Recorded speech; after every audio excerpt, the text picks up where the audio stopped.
couple of minutes to get set up here. So wrapping up a few things.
Microphone setup here.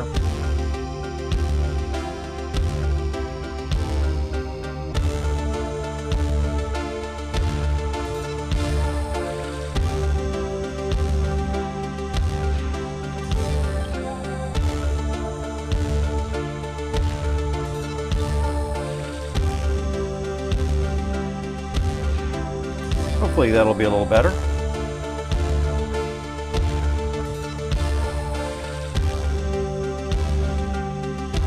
My C drive is filling up. Down to about 5 gig of free space. Each of these 3-hour streams that I do takes about 4 gig.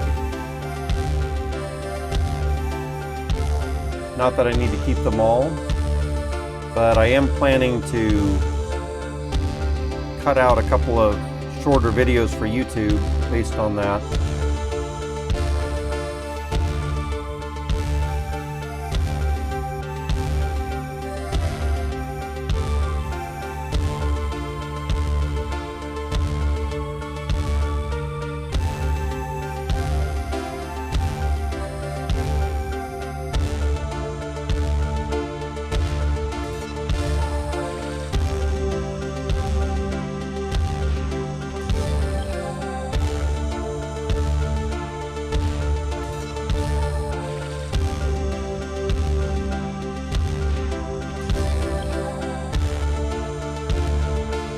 Alright, I think we're just about ready to go.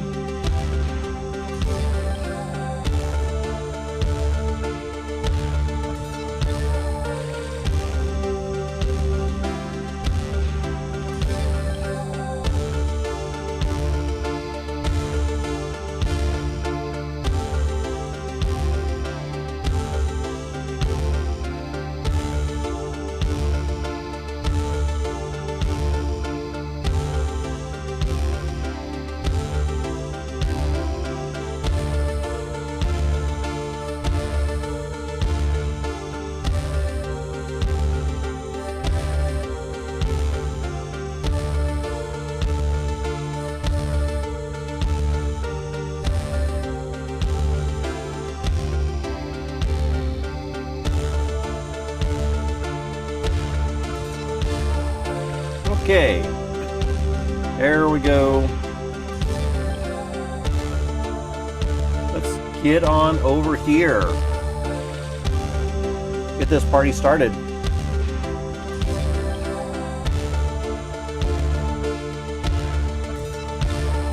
Welcome on in.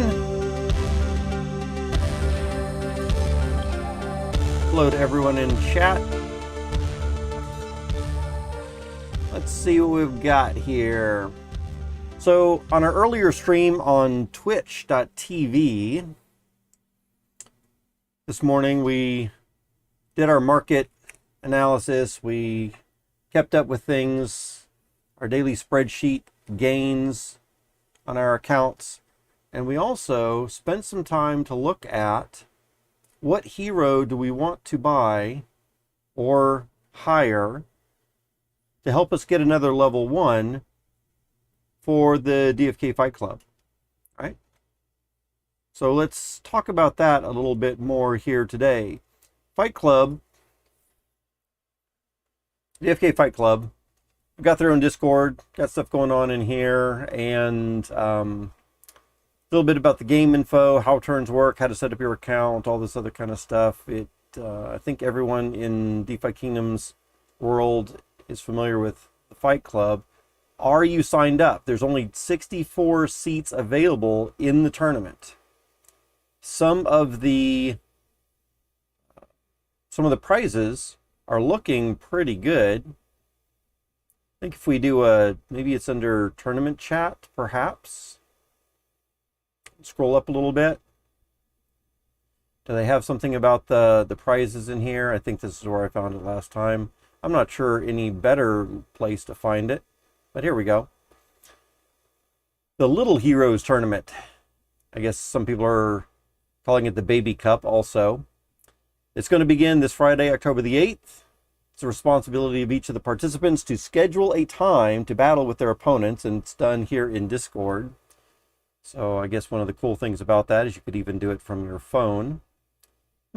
That's interesting, because that might mean that I could do it on the road. I have a trip coming up this weekend. Silence that alarm for just a minute. I have a trip coming up this weekend, and I was thinking I might not be able to participate, but maybe I could if I try to see if I can do Discord on my phone while driving. Not me driving personally, but while we're on the road. Let's see. Any agreed upon time is fine, as long as those opponents agree with that. There's deadlines for completions for each round due to the constraints of a 64-person roster. So again, only 64 seats are going to be available for this tournament. Level 1 heroes only. That's an important aspect of this as well. I think most of us should be able to get a hold of level 1 heroes, even floor heroes. Dread Knights are ineligible. I guess they're too overpowered.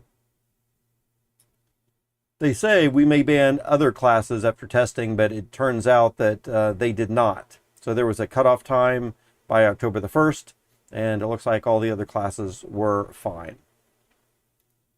Each participant will assemble a team of 6 heroes.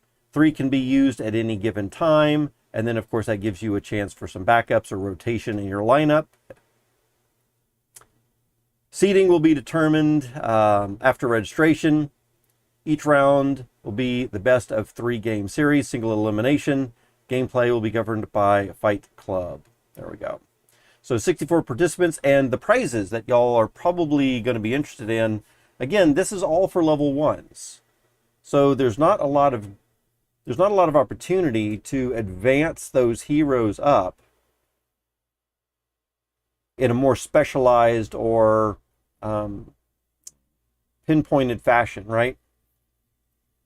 And so I think overall it's going to be a little bit more maybe fair could be the word, or balanced out between most of the participants there. You're not going to have any massively honed level 10s fighting other level 10s that might not be as honed as some of the others, right? Everyone's going to kind of have almost a generic level 1, and maybe some of the only things that would give you bonuses, or some people bonuses, would be the fact that you might have a mythic or some type of rarity, or maybe some kind of enhancement stone was used on its summon.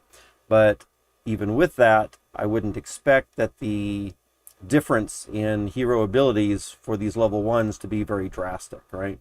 So the prize pools, what could you win? Why would you even care to enter this kind of thing? Well, for one, only 64 entries, so that seems like you've got a pretty good chance at winning, depending on what they're going to dish out. And especially since there is a raffle for a lot of things down here, you don't even need to be very good. You just need to get yourself into the tournament. So Grand prize, of course, is, or first place is going to be 300 crystal payout. Second place is 200 crystal payout. Those two levels are not eligible for the raffle prize pool down here below. I think, in fact, it says somewhere tournament champion and runner-up not eligible for the raffle. So then you've got third and fourth place each getting 30 crystal. And then, of course, a couple of other things. 300 remaining crystal is going to go to the raffle system, which that is separated out into 3 separate prizes of 100 crystal each. So as far as the raffle goes, upon entering the raffle, you will receive 1 ticket, and every round you advance will gain you 1 additional raffle entry as well. So as long as you can get into the raffle, then you've got a chance to win. And then, of course, every time that you are winning can be an additional raffle ticket. For me, I am kind of interested in just participating with the community. So I just want to, I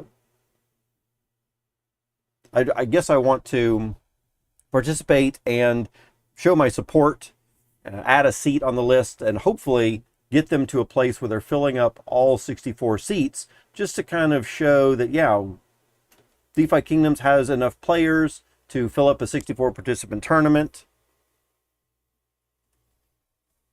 Right? There's enough interest in the game. So if you like DeFi Kingdoms, even if you don't plan or expect to win, it might be nice just to see filling out the seats. It's a 15 crystal entry fee, which might deter some people. But again, if you get a chance to win 100 crystal prizes, and then even if you don't win those 100 crystals right there in the raffle, then you still have a chance to get some of these Gen0 Summons provided by Adventures in DeFi Kingdoms, Bogside Chats, Crypto Grady is providing a couple, and Sir Worm. I think next time I will end up providing one as well. I'm not sure if I got a good pair to use, perhaps, but maybe I could maybe I could do a little something here as well to provide at least half, if not a full pair. I do have 4 Gen Zeros that I could contribute, and maybe what we could even do is try to find some kind of a pair between mine and one of these others as well. Maybe I could talk to Crypto Grady or Bogside Chats, Adventures in DeFi Kingdom, and say, hey, I've got these 4 Gen Zeros. Maybe we can work something out where we can pair one of mine with one of yours as part of a prize there as well, right? But for this tournament right here, you've got several opportunities here to get a Gen 1 that has been summoned by these Gen 0 pairs. And for Crypto Grady's, apparently, he's even got several that you could choose from. Same with Sir Worm, maybe several that you could choose from there as well, right? Let's see here. There is a Baby Cub Fight Club sign up, which I've already signed up for. So I think if I click this, it's just going to go to nothing, or a sheet that says you've already responded, right? But it's a short little form to fill out for that kind of thing. Not too big of a deal.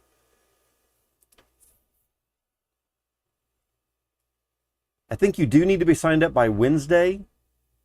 So you only got a couple of days to sign up. Let's try to get in there as quick as we can. And if you haven't played before, or if you're not even sure what it's about, don't worry. I've signed up and I have not played before either. In fact, just I think yesterday or the day before, I got into this Discord, DFK Fight Club Discord, and went to go find a fight. I went and registered everything I needed to do here. I set up an AI test. I think it's called a lead out, that was comprised of some of my own heroes that I could fight against my own heroes just in an AI battle. And then we processed that. So that was on a video that I did on, might have been YouTube, could have been Twitch, maybe 1 or 2 days ago. And I do plan to do a little bit more of that today, in case anyone wants to catch that again. It would be on one of the live videos and not one of the featured videos, by the way. So I think if you wanted to find it on YouTube as an example, you'd have to go to, let's see, speaking of YouTube, I just dropped a video. If y'all want to like and comment on this, feel free. Let me drop the link into chat right there. And I just did a tweet about it as well. So let's see, let's go home.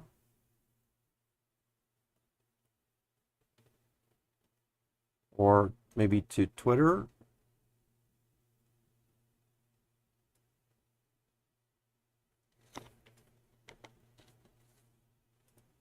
So I just put out a tweet about this video as we're getting sidetracked just slightly. It's talking about the waifu bot and how to download, install, and config. And if you leave a like and a comment on that video, again, I put the link in the chat room there. It's also on my Twitter feed. Then you will get signed up for our next giveaway raffle. So that could be kind of interesting. Let's not get sidetracked too far, though. If you go to my account, then our live video, of course, is live. The waifu bot video is here, but if you come under videos and then look, instead of uploads, look at either past live streams or all, then you should see several past live streams that we've had over the past several days. And that is going to be a whole lot more content for y'all. Like I said, I'm doing about 3 hours a day here on YouTube in the afternoons and 3 hours a day in the morning on Twitch, in case you weren't aware of that. Okay, back to what we've got here. So for the Fight Club, we're trying to look for a hero. Let's get over here, that we can join in the tournaments. And so I've picked out, or I've looked at a couple of these this morning on the Twitch stream that we might want to pair. What we're trying to do, I need a level 1 warrior, and probably specifically a level 1 warrior wizard, preferably with mining. And so I was looking at the tavern a little earlier, and I was not really finding a good one. I was looking in here for buy heroes. Let's reset this just to be safe. We're going to start over. If I go for a warrior and a wizard, it's a sub. Level 1, it's got to be a level 1, of course. And apply. Then here we've got a couple of warrior wizards. Are there any in here that are worth buying for this tournament? I didn't really see any that were great, although maybe this one is a new one. So we can check it out real quick. But one of the things that I was looking at here is, it's all well and good to go and spend a little bit of crystal on a new hero or a level 1 that you might have, because you're just going to level it up normally. But if you do, then is it going to be a good hero outside of this tournament? Because you're probably going to be holding on to it for a while, maybe doing some other things with it. So one of the things that I was looking at, if I'm going to be getting a warrior, why not try to see if we can get a profession of mining as well? Although mining is a small part of the game, it is still something that I'm kind of working towards at the moment. So if we flip all these over, we see a lot of these just are not mining. Foraging, fishing, foraging. Again, there is a miner right there for 52. Warrior, wizard. It's only got a 1 summons left. If we are going to be buying this for 52, and then we look at some of the other stats for it, blue and green for wisdom and luck, that's not a great hero for a warrior necessarily either. Luck will probably give us a little bit more, I think, damage in Fight Club. Wisdom might help get us a little bit more. Well, Wisdom's blue, so it doesn't have a bonus on it right now anyway. It starts with 5, just like all the others do. And if we're going to be using this longer term, a blue Wisdom wouldn't really be what we would want for mining. So would we want to spend money on that? We look at some of the others. Here's a mining with agility. Again, same situation. There's another miner with agility and dex. So dexterity could also help us a little bit with damage.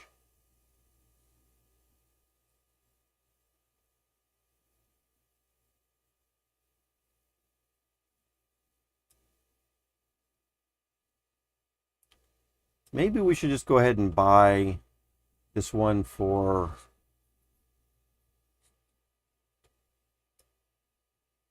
Is this one for 46? No, that's forging. This one right here for 52. Because the other alternative is we might need to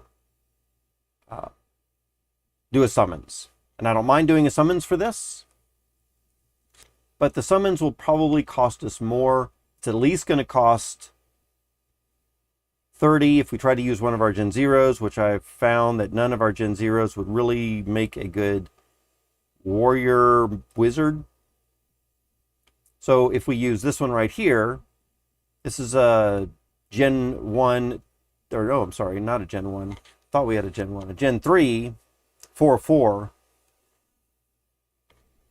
which already means that we're spending a little bit for it. A Gen 4, 46 crystal, it looks like, which is almost just as much as we would be spending in the tavern to buy that other wizard. And this is only one side of it. And the cheapest that the other one would be a 16, which would take us up to about 62. And if I was going to do a summons, I might even want to use a stone, some Gaia tears, some other stuff.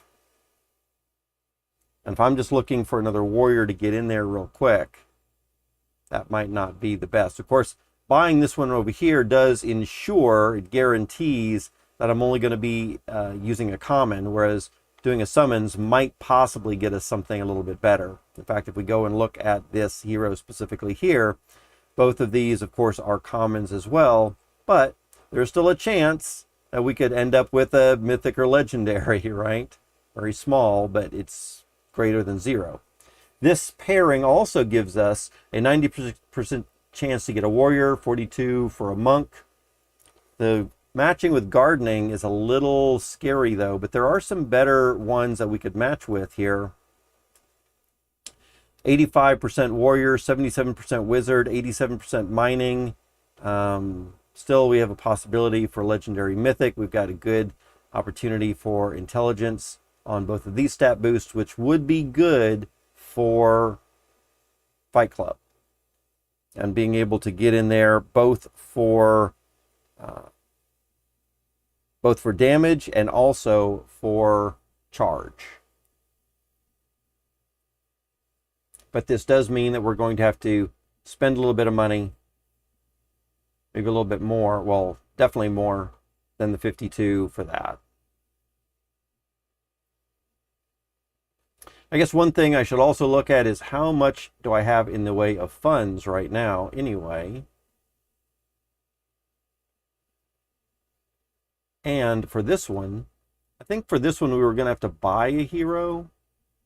We're going to buy a warrior, a wizard mining hero for this one. Oh, this one's also a level 1, huh?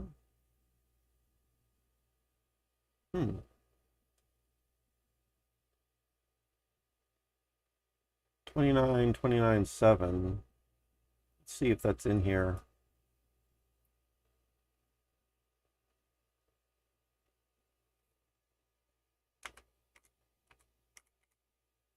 Can I just apply it like that?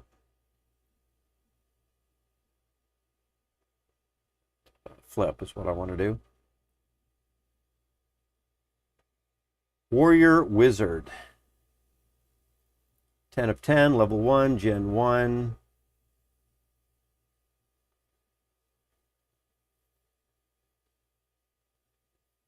With mining.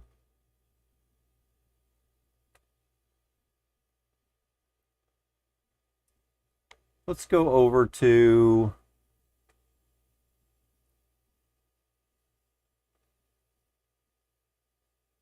see, got that.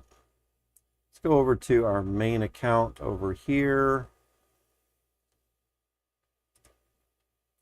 So we've got 49 crystal right there. We've got 102 jewel. Oops. Let's go over to our one account right here. And on this account, we've only got 8 jewel and 5 crystal. Looks like we don't have a ton of money to go out and buy a lot of stuff right now. Let's look at our jeweler. Did I put anything in the jeweler almost by accident? This jeweler should not have anything in there. All right. So let's go and check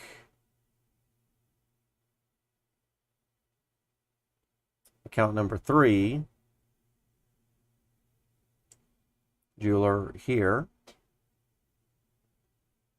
Now let's refresh this just to make sure we're looking at the right wallet account information. Sometimes we need to refresh for certain things. No. All right, looks like it's still a big fat 0. So what are we going to do? Jewel is also only 102 jewel. And I really want to be saving my jewel. I don't want to be spending the jewel. If we come over to the marketplace, got a green flame today. Let's go ahead and look at trader. Let's see what else we've got behind the scenes here as far as tokens that might be of interest to us. Guess we got to wait for it to refresh. Joys of blockchain games.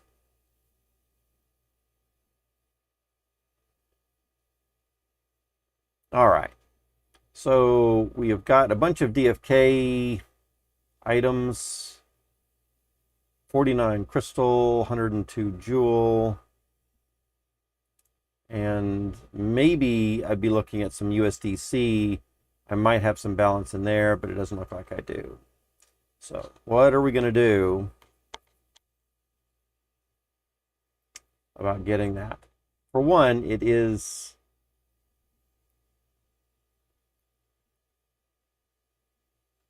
pretty substantial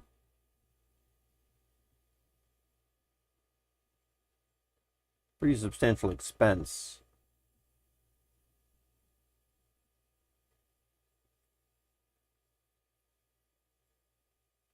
If I come back up to here and look around for that, yeah, 184 purchase price. Yikes.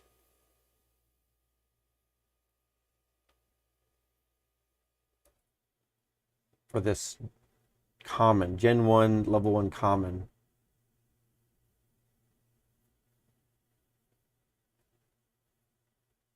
That's a lot to spend.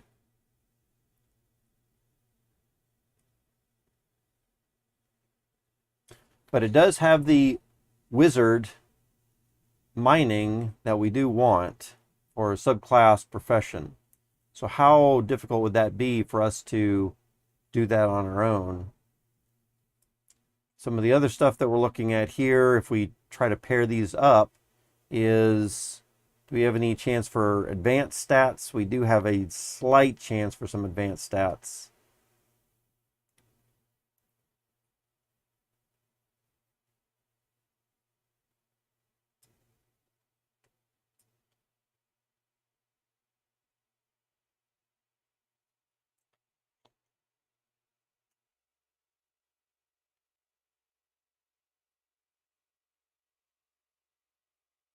It might be worth it just to grab it because it's already a level 1. We wouldn't even have to necessarily do a summons with it. So that would save us a little bit of money right there.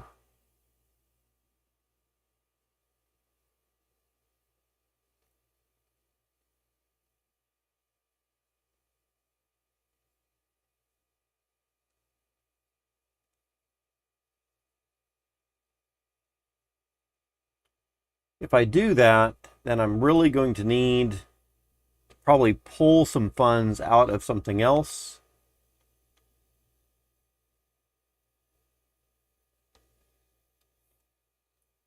And what would I want to pull? Looks like I've got a little bit of crystal milkweed here. Not much, right? 8 crystal, 122 milkweed there, so that wouldn't be a whole lot.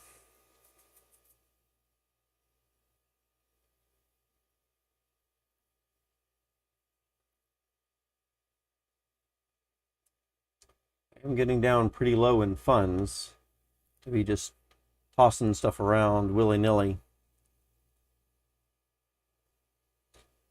Crypto Monete, hey, how are you doing? What's up? Let's see. Well, how's your day going? What are you doing? So for us here on stream, we are looking at a warrior wizard miner, probably, as one of our last entrants into the Fight Club this coming weekend. And I'm getting a little closer to thinking about buying one rather than trying to summon one with the RNG possibly not being favorable. How about yourself? And then we're going to do some Fight Club stuff. We're going to have a little couple of things with Fight Club, just testing out things. I think I'm going to go ahead and buy one of these that I have up here already. And we're just going to take a closer look at all of the options a little bit. So let me get, I'll be doing some sandbox quests. Oh, wow. Cool.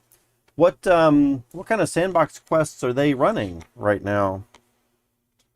Is it just the speed runs that you're doing, or is it something different? Are they having a different prize or goals for y'all today?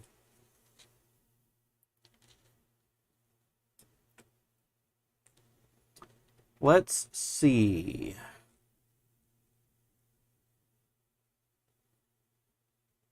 I need to pull some funds from somewhere. Where am I going to do that?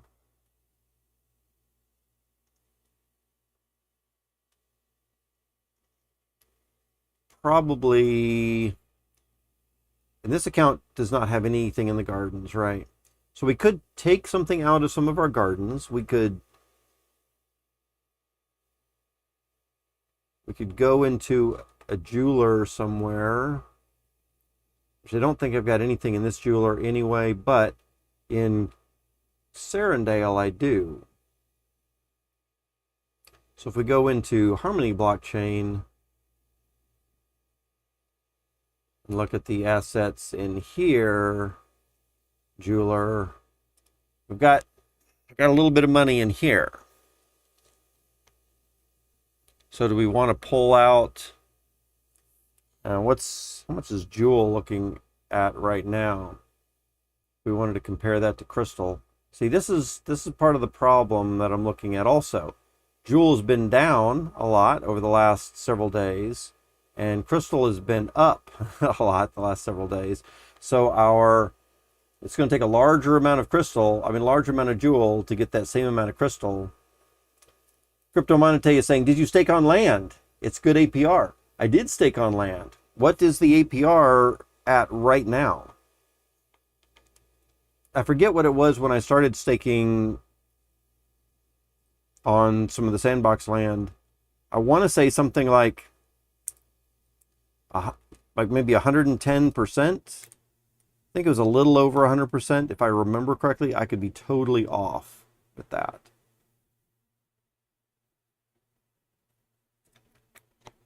%. Oh, nice. Very good. Yes. Yeah, it might have been 200% when I started, and it's dropped a little bit. It was 3,000. Yeah, it was really high when it first started. I don't think I got in right at that time. I think it took me a couple of days to hear about it. Or actually to be able to hear about it, get reminded about it, and get over there. But yeah, 3,000 APR to start off with, that is the kind of thing I like to jump into.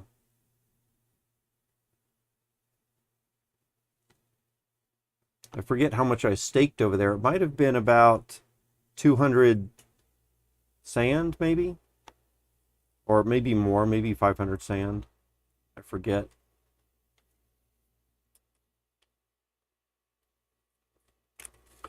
What I'm also waiting for is when we can get those gems and catalysts by staking on land.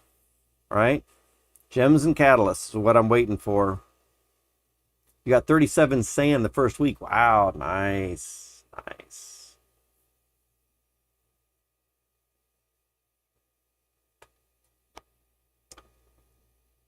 Let's see. So I could pull out some jewel here, but I really don't want to pull that out necessarily. It is where we've got a bit more funds. I do have, so let's tell you what, let's go ahead and withdraw 63 X crystal, which would be 114, and that ought to be enough jewel with the jewel that we already have, the 100 jewel that we already have, and the 40 or so crystal that we already have. This is probably going to be enough to do whatever we need to do over there. I'm going to edit this just because oftentimes Harmony blockchain likes to give us higher numbers. Yep, 115. Just go ahead and do 100 on the gas fee for that. See, CryptoMonete says, yeah, I'm waiting for that too. Oh, CryptoMonete, you have some land yourself? How much land do you have? Did you buy that at some time, or did you win it? And 1,000th Metaverse Day bonus sand. Oh, wow. Nice.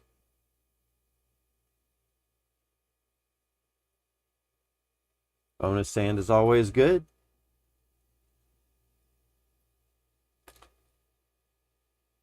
Okay, so let's get over here to a bridge. Bridge tokens.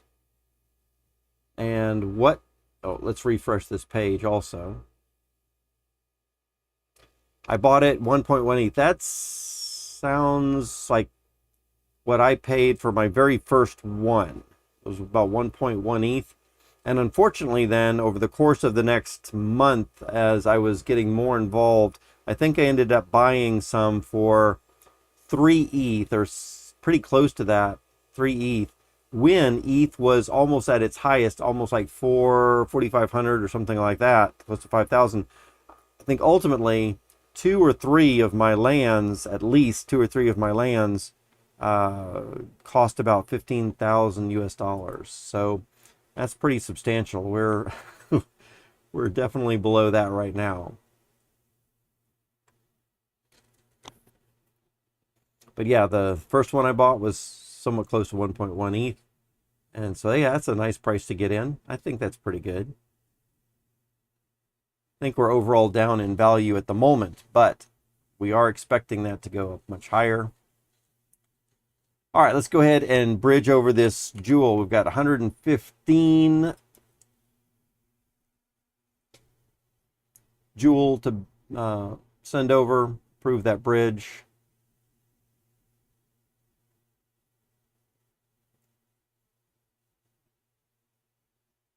Here's where we really want to check the transaction fee. Oftentimes with the bridging, they really try to get you with these extra fees. I think the first thing right here where we just accept or approve the transaction is small, but then the actual bridging gets you with a big, like 1,000 Gwei or something like that. If I click up here, how much one do I've got? I've got 0.89, so I've got a little bit there. Yeah, I got it high. I did. I got it a little higher than I would have wanted. I was expecting it to go up a lot more. I definitely feel that sand can go up a lot more. But unfortunately, we had a downturn in the market right around November, December, which was the issue. Here's where we're edit the gas fees. Oh, it's 115 again. Okay, well, not as bad as I thought it was for this. Maybe it's a little different on the token bridging. We should end up with about 114 Joule on the other end. Let's see, we're probably going to pay off in a few years when the game starts. Yes, yeah. I do think you are correct. Eventually down the road, I feel very confident that Sandbox is going to be a stable metaverse option for years and years to come. I don't think they're going anywhere. I don't think they're going to do any rugs. I don't think they're going to go out of business.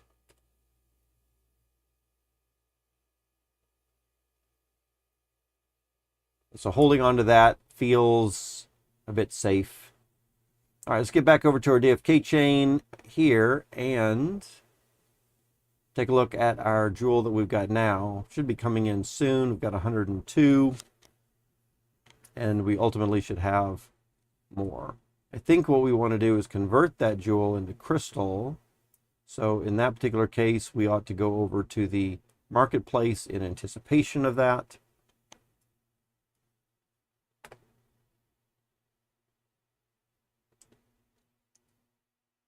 Still looking at 102 at the moment.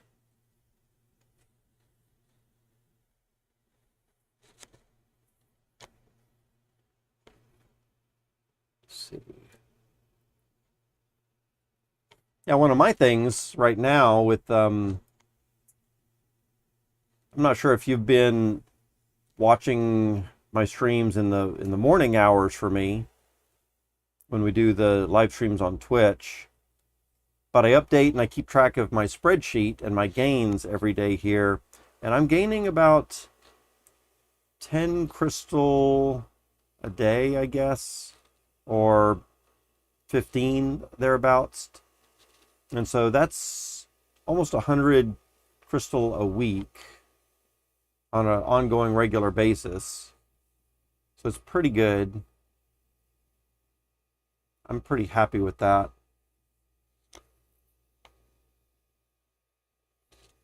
But definitely don't want to pass up those 3,000% APRs. All right. Is this still... Come on, MetaMask. Come on, Bridge. What's going on?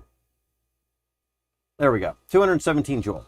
Let's get over here into the trader and trade Joule for crystal. And then we're going to see what heroes we're looking for. Let's do max minus maybe... Oh, man. We're going to be so close. Look at this already. We've got 50 there plus the 40 there. It's 190 total. We're going to need like every bit that we can get. So how about just that? Swap that out.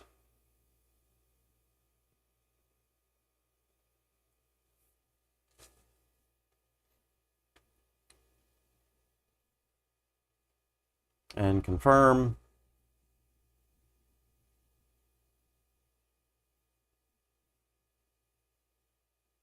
And let's see what that ends up getting us. So 217 Joule. Getting us about 140 crystal. It's almost a 2-to-1 right now, isn't it? Really painful to be converting Joule to crystal right now. Feel like that makes it extra expensive. All right, let's get back into the tavern.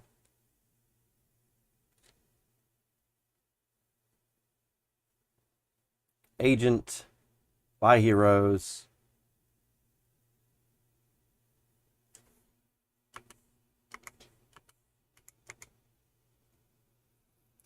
And let's just take a look at this one right here.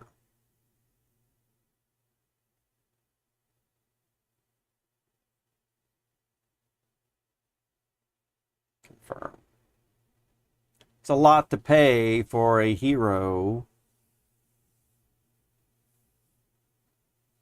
180 crystal.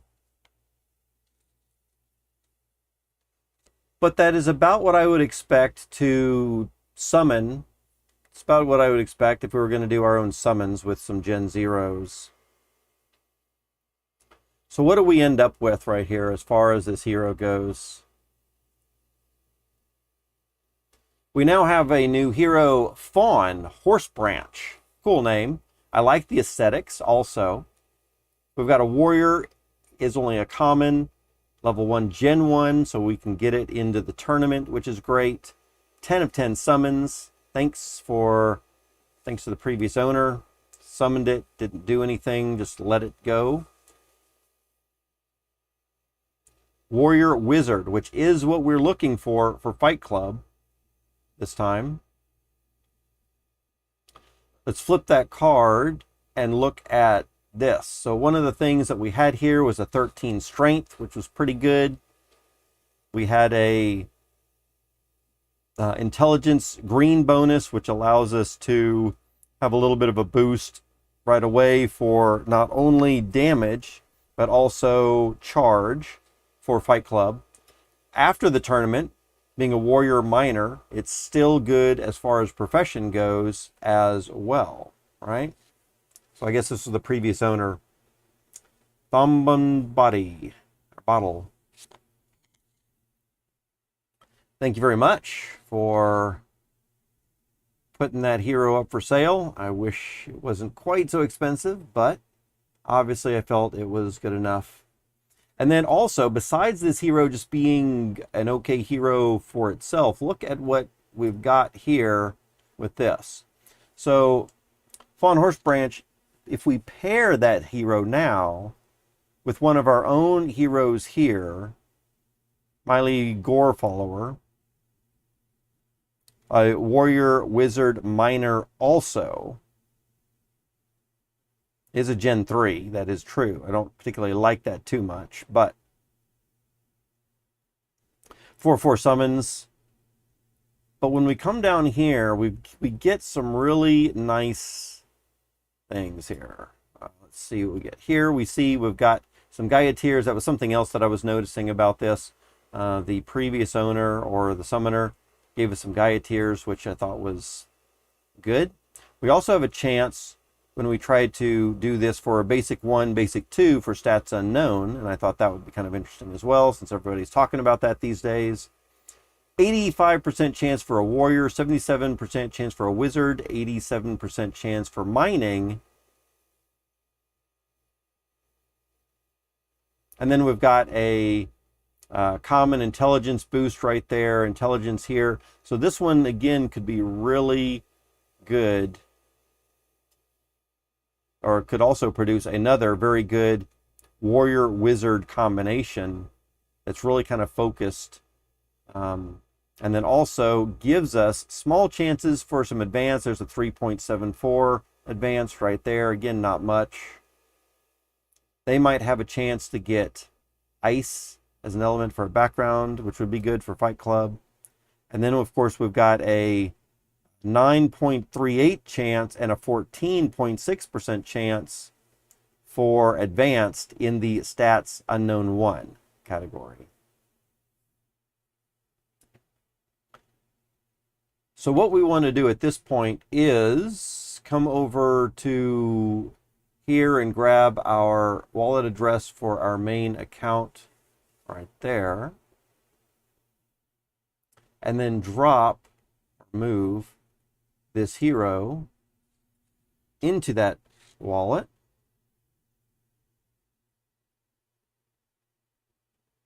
Oops, before we do that, let's just check to see.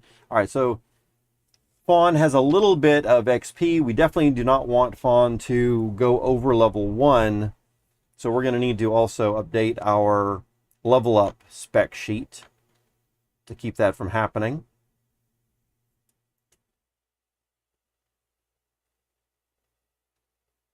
But we do want to try to see if we can keep sending her on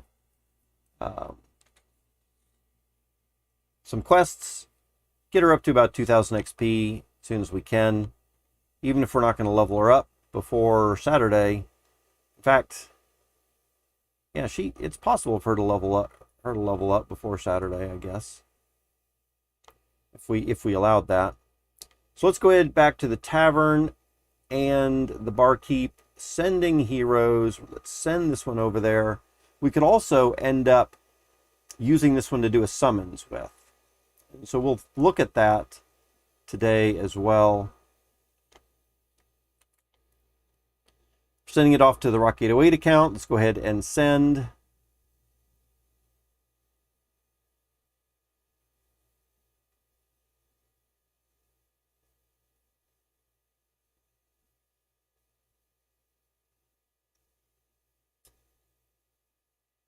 Confirm.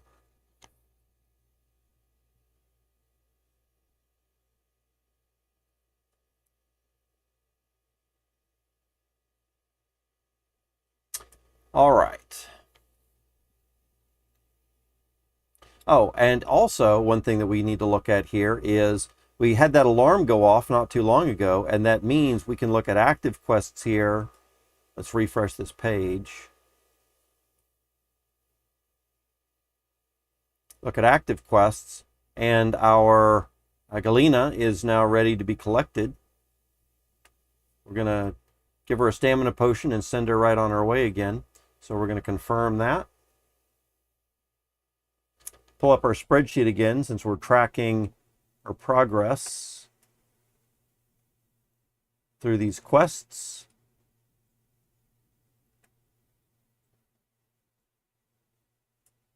And we can see that this is the 8th quest we've sent her on, being level 4.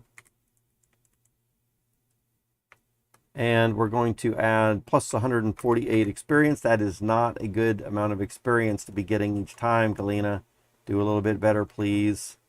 And gold seems to almost always be 86.48. 86.48. There's only been a couple of times when it was a little bit lower. I think we got a couple of times at 84 gold. So this might have a little bit to do with the amount of stamina that we'd used. Maybe the first 2 times we only had 25 stamina, and now we're using 27 stamina. So we're getting an extra 2 gold for the extra 2 stamina that we're using. But the average is 86.06, so we're just about at the average right here. If we refresh this page and then come into our inventory, we should be able to get access to our stamina potions.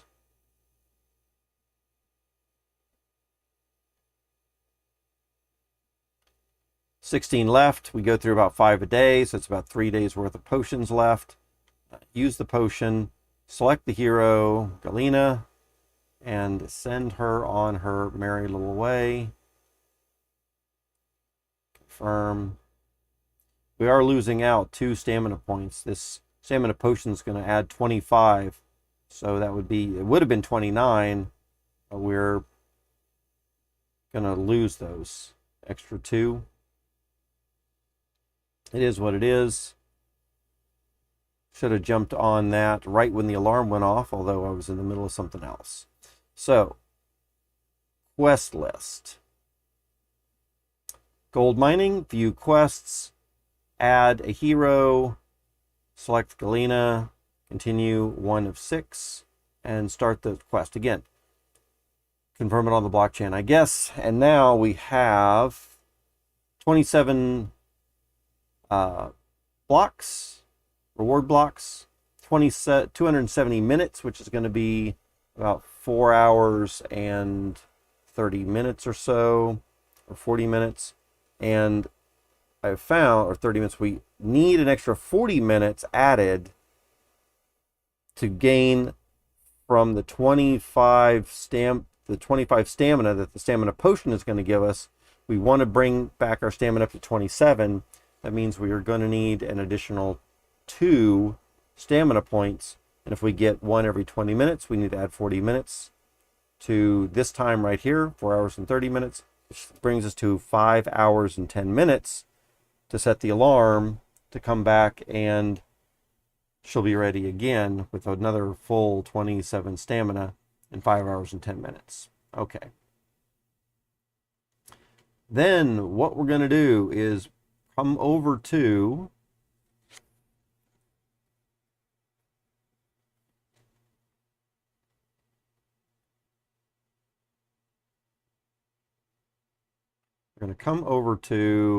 DFK 1 account.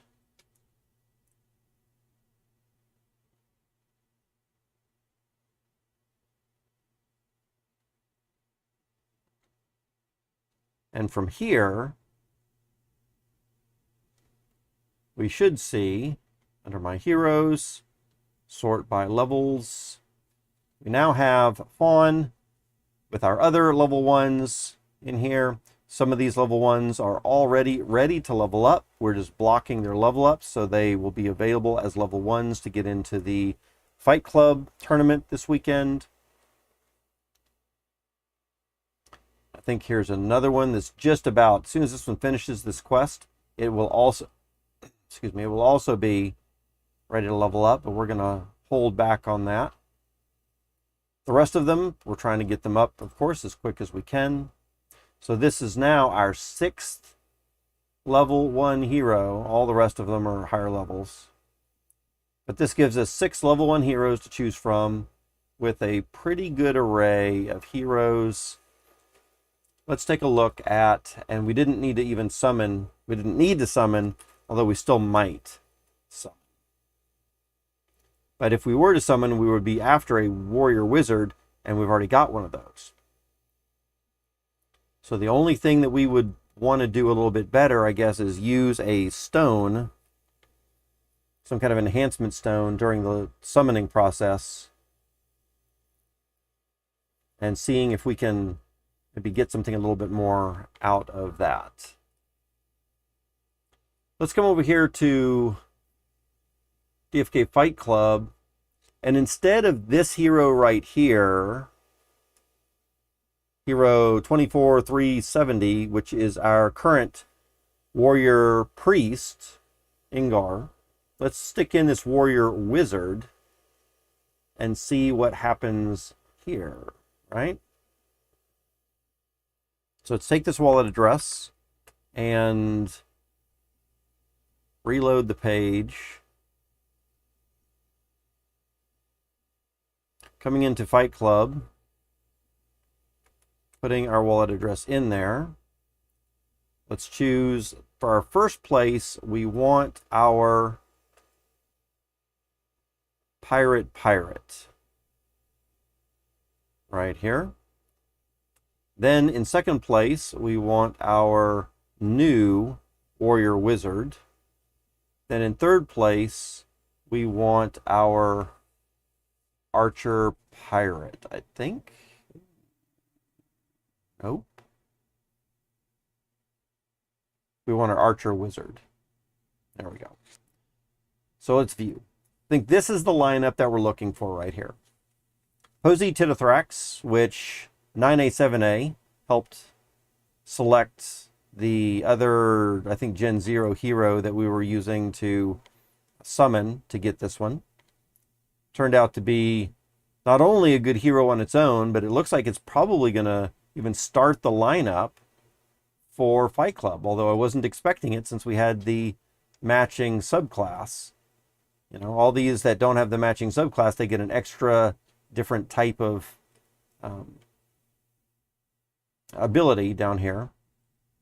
Ice Blast is going to be a good one. That's why I want 2 of these with Ice Blast for Wizard.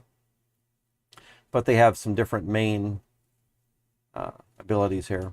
But even with this one, without an extra ability for a subclass, I think the Barrage is good enough to use that again. If we can get off a couple of barrages, a cleave, an aim shot, or a full draw, I think we're looking really good. And that's what we're going to be trying for right here in a moment. So one of the other heroes, let me add this one to the list. Fawn Horse Branch, kind of a cool name there too.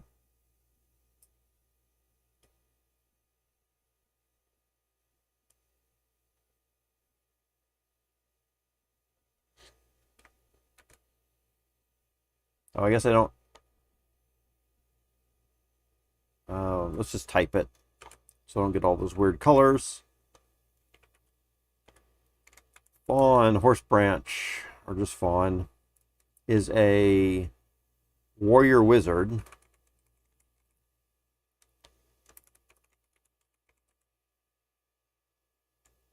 That has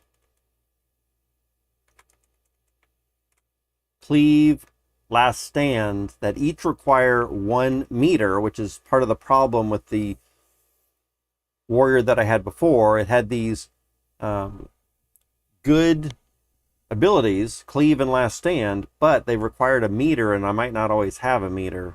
And here we're getting Ice Blast, which is going to be our 0 meter attack as well.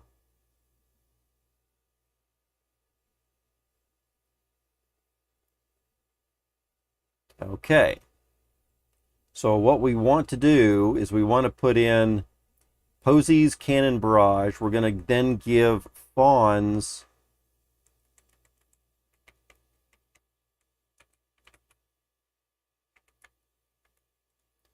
if we can't do a Fierce Attack, or if we can't do an Ice Blast, then we'll do a Fierce Attack. Then Posy will do another Cannon Barrage. And then we should be able to do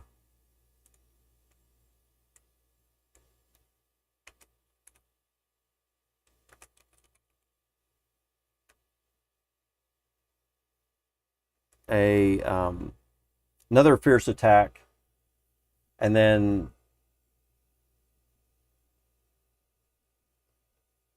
at that point Piranhas can do an Ice Blast, and so can Fawn if need be. Right. Okay. Sounds good. Let's try this. That is our lineup. So let's come over here for Fight Club and look at this. We're going to come into the, I guess, Find Fights, perhaps. Let's go ahead and look at View Team. Right now, our team is these guys right here.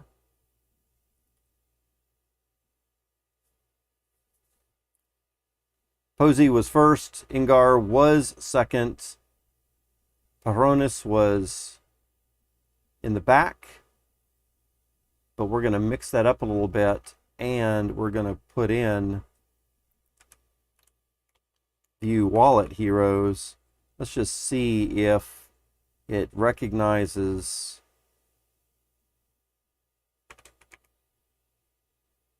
Warrior.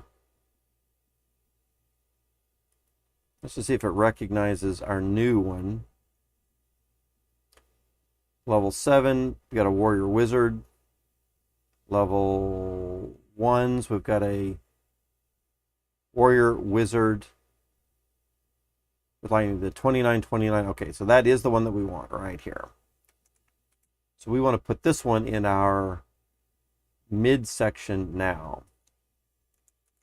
So we're going to say choose team, put in our hero ID that we have right there. The position that we want is mid, and then we can enter that. So now we've got Posy up front, Fawn in the middle, Piranhas in the back, a couple of cannon barrages, ice blasts, full draws, all kinds of crazy stuff in there. Let's get to a battle. So if we are in the Find Fights page or channel right here, I think we can say battle AI. And then we can choose a loadout name if we already have one, which I should have a loadout name from the other day called Test 1. Battle between Rock and AI started. Please go to Battle Room C. Let's hop in here. All right, so scroll down to the bottom, jump to the present. Can we use a skill right off the bat? We're going to use Cannon Barrage. That was our plan.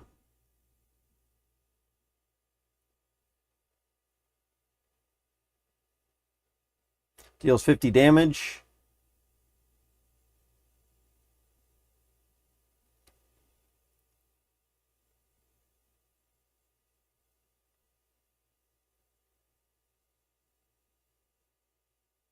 I'm not sure why we don't have ability to do Ice Blast here.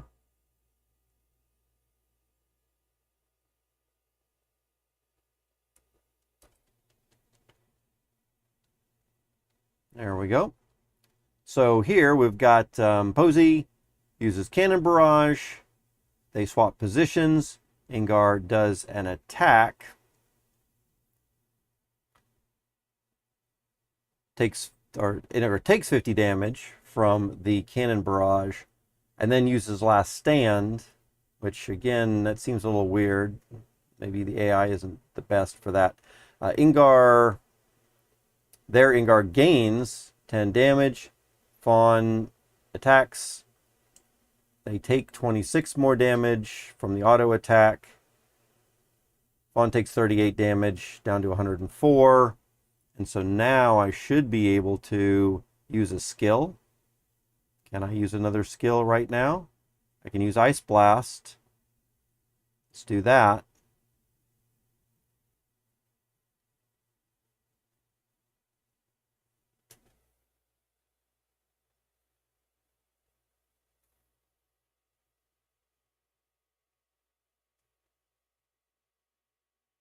That should do another 75 points of damage.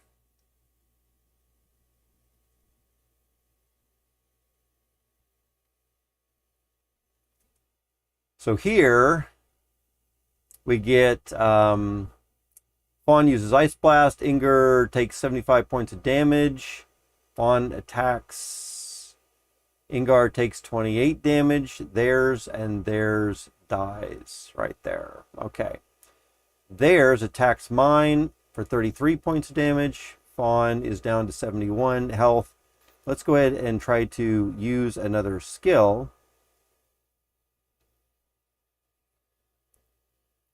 We can't use Cleave yet because we don't have enough meter built up yet. We could do another Cannon Barrage, so we're going to go ahead and do that.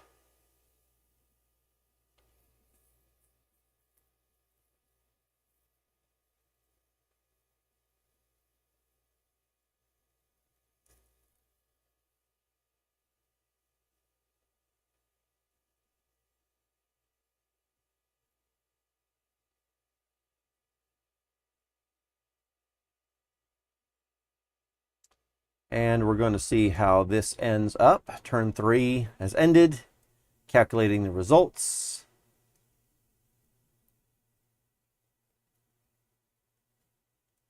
So here we have our Posey uses Cannon Barrage. We swap places with Peronis also. Theirs takes 50 points of damage. They're down to 69 now. Our Fawn attacks their Montserrat. They take another 26 points of damage, down to 43. They attack us, our Fawn, for 34 points. We're down to 37. We can also watch these visually as well. They're down to 2. So Posey hands off a Cannon Barrage, takes another 50 points away. Then we do another 26 points of damage, down even further. They dish out 34 points. They've got quite a bit more meter than we do. I don't know if we're going to be able to get to a cleave anytime soon. Let's go ahead and use a skill, and let's use Ice Blast again.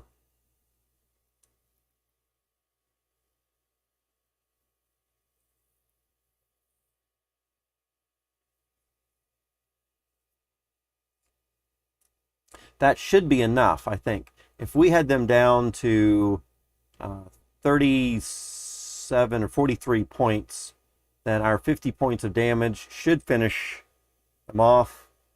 We might lose a hero here. Fawn uses Ice Blast. They do take 75 points of damage. Their Montserrat dies. Then their Tronus moves up and attacks, kills our Fawn. So I need to think about that too, because that's where we had the cleave.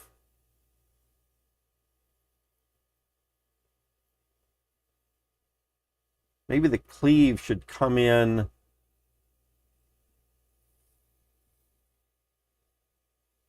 I need to figure out how I'm going to get cleave in there. And then we do that. Okay, so let's use a skill. We got 45 seconds. It's all timed. Let's take a Cannon Barrage again, or actually Ice Blast deals 75. I think they were down to 117. May as well do more damage if we can. We could steal 25 meter from the enemy as well.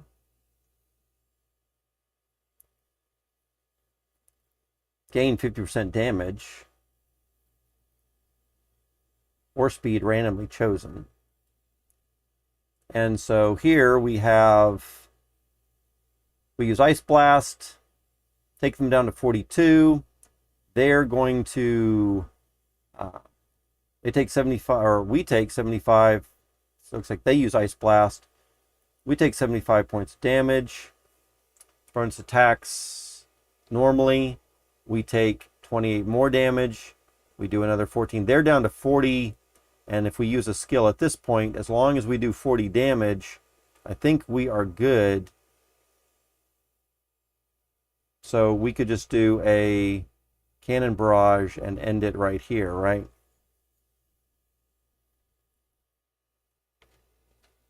So it looks like we got up to 6 rounds. It feels like we were a little slow. Posey Tithrax uses Cannon Barrage. Not able to push anything. I guess not able to go back into the background. And so we deal out 50 points of damage, and their Pronus dies. So our team wins. And if we want to watch all these turns, that's where it can get kind of interesting as well. So let's see what this is like. Turn 1. Oh, that's already trying to be downloaded? I want to watch it. I don't want to download. Turn 2.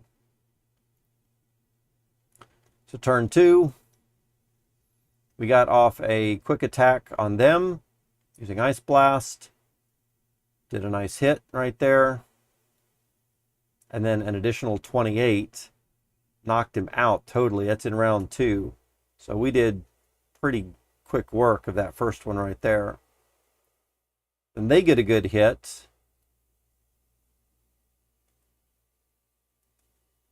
And that's where it leaves off. So in round 2, we take out their front line, but that's, man, I don't know if that's always going to happen. The front line's pretty hard to take out, usually.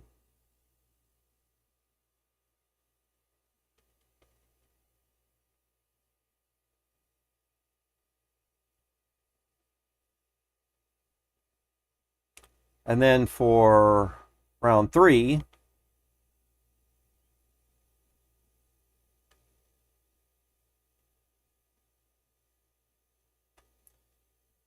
We do a cannon barrage. We get pushed into the back. That cannon barrage hits for 50 points, does a decent amount of damage. We do our normal attack for 26, gets them there. They attack for 34. Let's get pushing us pretty low right here. We're charging for 12. They're charging for 27 meters because this one right here has a decent amount of charge with it. Absolutely.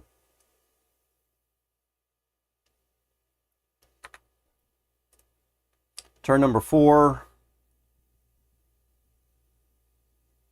So for turn number 4, we're going to go ahead and do another 75-point Ice Blast. Should take them out all the way. Yep. They're going to move up and attack for 43. That probably takes mine out. That's where Fawn dies. But then our Peronis attacks in for 25. And everybody moves up a little bit. Now we're both at 13 meter each for each of these. Turn number 5.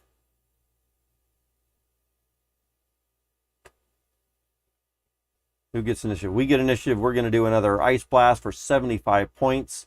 It's a decent amount of damage up here. They do 75 back to us. Again, also using Ice Blast. Then we do our normal attack of 28. They do their normal attack of 27. So we've got a little bit of advantage on that with our hero here. And they, again, get some good amount of meter back. It looks like at this point, all we need to do is get the first hit.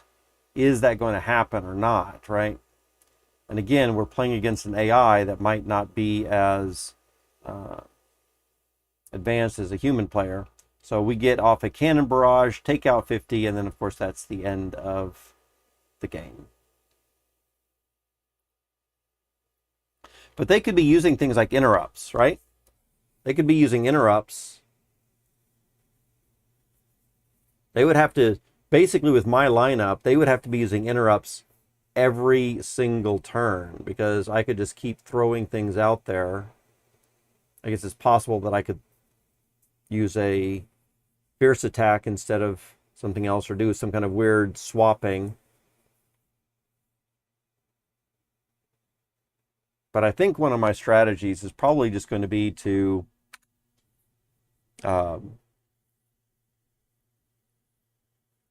just use abilities every turn.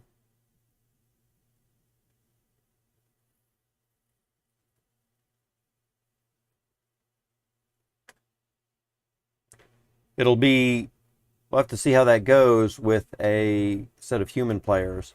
Something else that might be kind of fun as well is let's see if we can scroll back and see some other people playing previously. So here's round 10.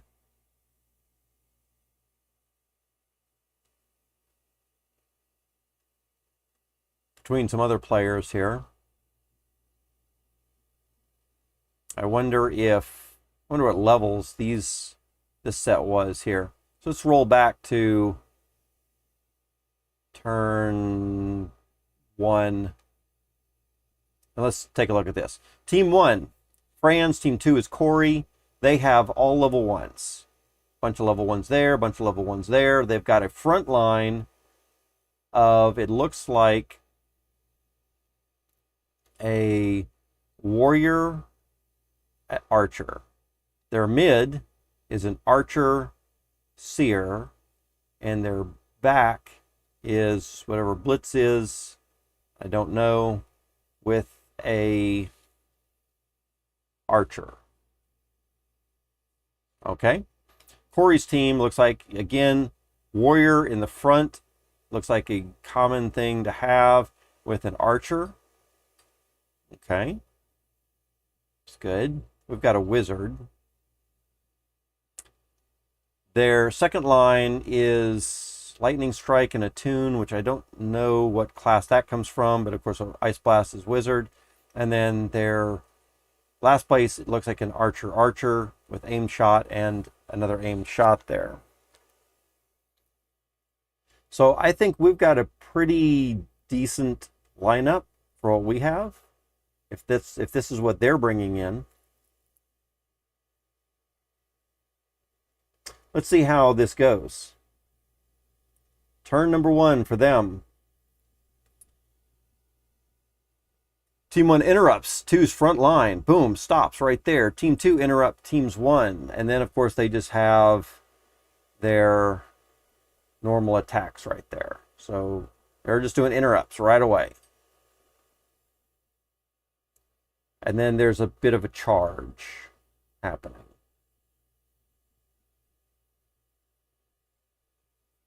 So for me, for someone to interrupt, I think you have to choose which level you're interrupting. And because of my hero selection, my front line and my mid line both have skills that take 0 meter, and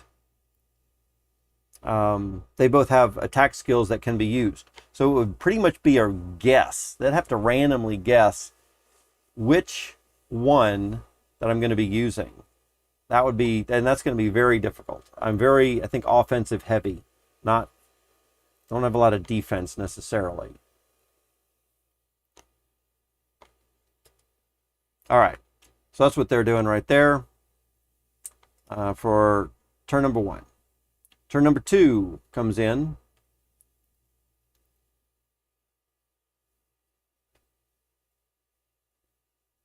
They get first attack 70, uses aimed shot even, and then a normal attack for 33. Fiercely attacks for 51. That's a pretty strong fierce attack. And they get to, team 2 gets charged for 11 meters. Again, getting a little bit higher than the 9 there.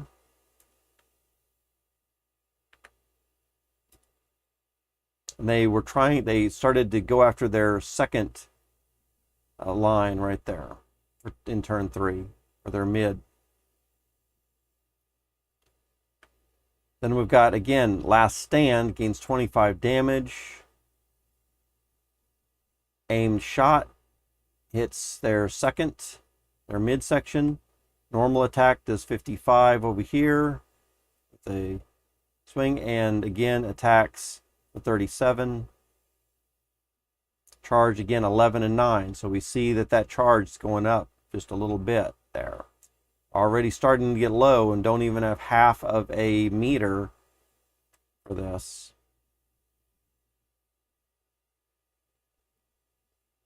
Turn 4.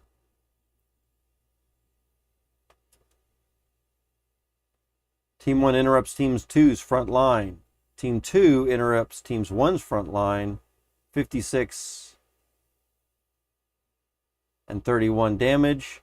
So again, it looks like we've already lost one over here on Fran's side. Corey's side has just a little bit of meter left.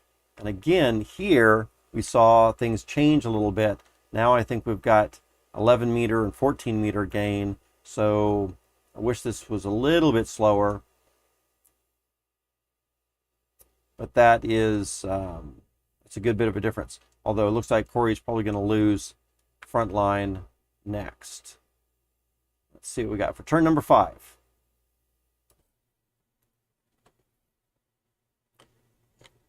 So they swap positions right there. And then Corey's doing 28 points of damage. Fran's doing 27 points of damage. They did swap, so it brings that low one back. Team 2 charged for 14, Team 1 charged for 17. So they swapped that around, and of course a little bit of defense. Now you've got the lower player there in the back. This makes me wonder, real quickly, let's look at this over here. So for my camera, I could plunder rather than using cannon barrage right off the bat. We could do an ice blast and just have Posey stay up front for a little while. All right. You do an Ice Blast first. Have Posey stay up front. And just do a normal attack. Take that first hit.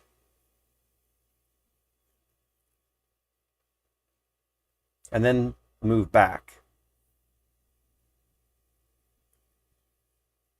And then move back again.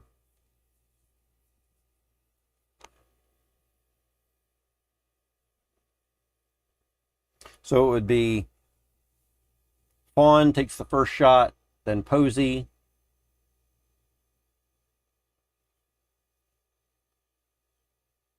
Then Fawn again, and then Posey again.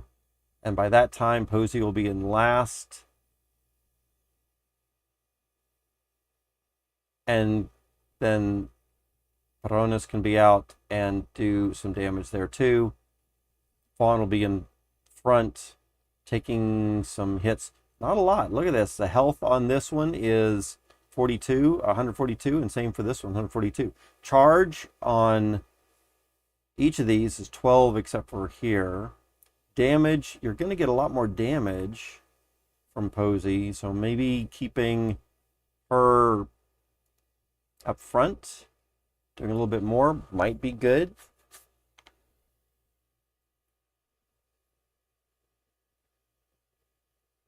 All right, let's get back to watching what we've got here. So that was turn 5 that played out. So for their turn 6,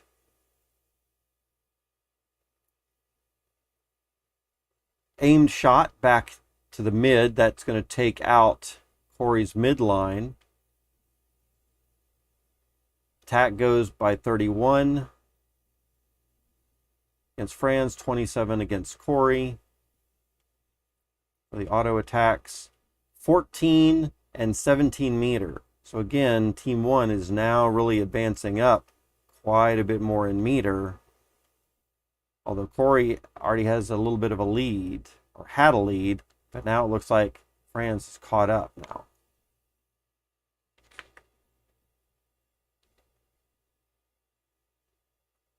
Turn number 7. They are doing some interrupts. Team 1 interrupts Team 2's front line, and they do the same thing. So then it's just a attack and another attack.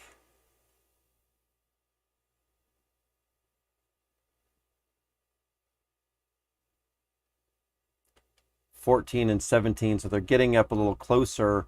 Looks like Corey really needs to take out Fran's front line now. Otherwise, Fran might get that meter, which could really cause some problems then. So turn number 8.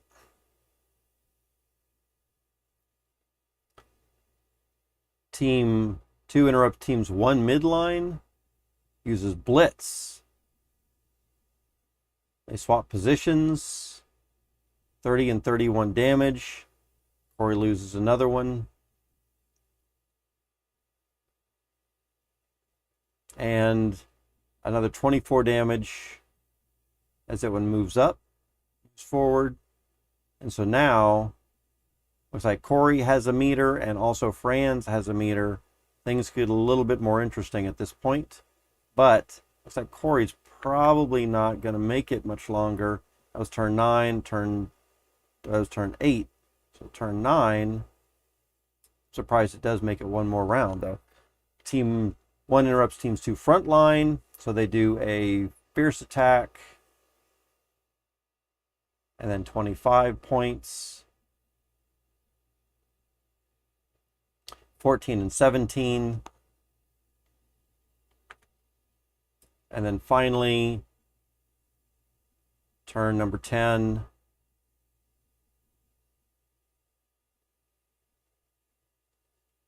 It's going to come out. Team 1 interrupts Team 2 front line, and then uses full draw, but it was interrupted. All right.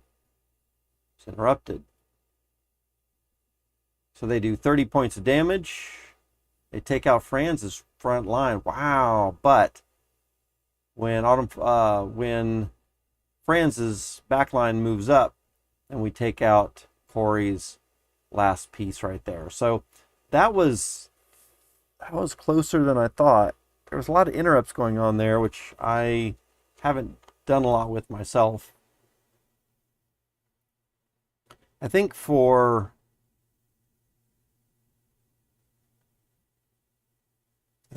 it's possible that my strategy, unless I mix it up one time in there somewhere, could probably be fairly easily seen. If I'm always going to be doing some kind of ability, the problem is that not always will each of your units be able to do their ability. They have to have a 1 round cool off. So if I just use my front line, obviously I would either use my my mid ability, or I'd have to do a fierce attack or a swap or interrupt or something like that, right?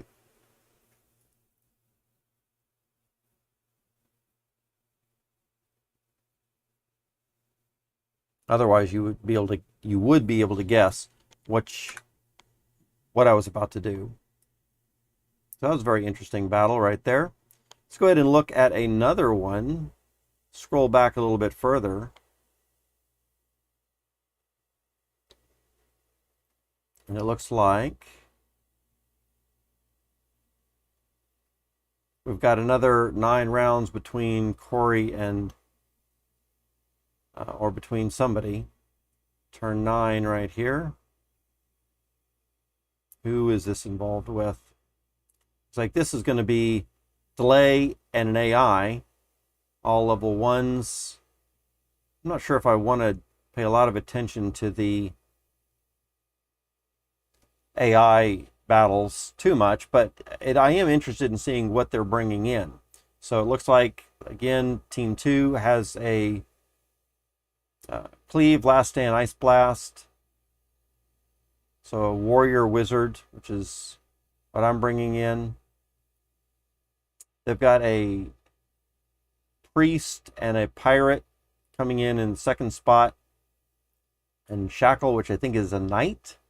And Archer right here for third. So it looks like they have the same heroes here. Cleave, an Ice Blast, Shackle, Armed or Aimed Shot, Heal, and Cannon Barrage for those, just kind of mixed up a little bit right here. All right. Let's see if we can get another set of humans. 17 turns for this one. Oh my goodness. So possibly this is another human versus human, and that's why it was drawn out so long. Nope. Mendo and an AI. So Dark Pact, I think that's a Dark Knight with a Warrior. Blitz and Skewer, I'm not sure what that is right off the bat. Cleave would be Warrior again. Lightning Strike and Attune with Cannon Barrage, so again a Pirate. Not sure about this first one. You're bringing in an AI with a Wizard Priest. Looks like a Paladin and a Pirate. That's an interesting combination. Oh, also these are level 10s and level 11s.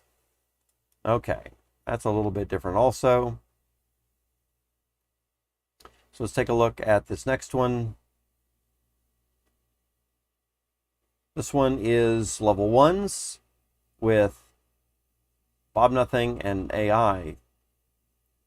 So they are bringing in Dark Knight with Meditate, Heal, Aim Shot, Cannon Barrage, or a Pirate, and a Wizard, Priest, Archer, and it looks like they've got a couple of other things to choose from.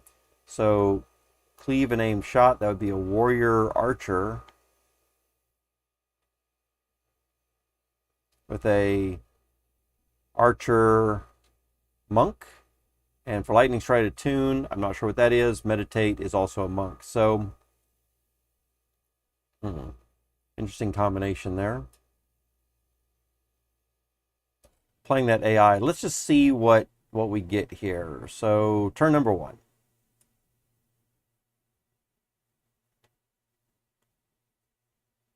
Bob does a life tap.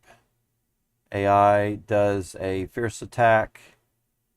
And then we have our normal stuff here, 35 points of damage again, but because of the life tap, they're gaining 17. That's something that I kind of wanted to do also, was bring in a priest for a life tap. I think that could be very important. It also lasts 3 rounds.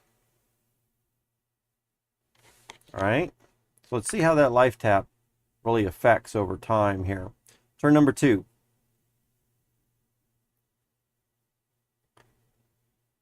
Uses meditate to charge 80 meters. Oh my goodness. So right there, you've got a full meter, 39 points of damage. They heal a little bit and deal out 34 points of damage. But now they've got a full meter. Charges 16 meter and 17 meter, and they get 10 more meter there. Wow, that's interesting. So Bob Nothing is all charged up right now on meter very quickly, and life tap is continuing to heal a little bit more each turn. Good play. Turn number 3. Last Stand gains 11 damage. Uses Dark Pact. Bunch of stuff here. Gains speed. Uses some meter. Got a little bit of damage on several of these people back here. Then the normal attacks, 38 points of damage and 55 points. Plus they gain another 27. So we're seeing that the life tap really came into play, and that was something that was used, was that meter right there. Still has almost another meter already ready to go, just about. As far as looking at hit points, the 2 rounds now, or maybe even 3, but I think 2 rounds of healing has definitely helped from the life tap.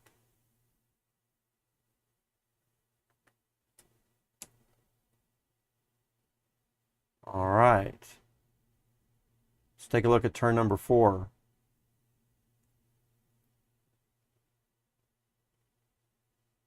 Or maybe we just looked at turn number 4. Nope, I guess we didn't. So they take out 49 points of damage on that first one. You're gaining some health again. They come in here with another 34 points against Bob Nothing. But the meter that's being gained now is 24 and 24 for Team 1, 30 for Team 2. And you've still got quite a bit of health left overall. And 2 meters. Because they did another meditate, right?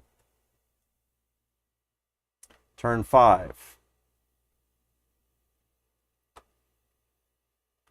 Bob Nothing hits AI for 80 with Decaying Blade. They lose meter also, so it takes out some of their meter. And a normal attack of 54 should take them out. 52.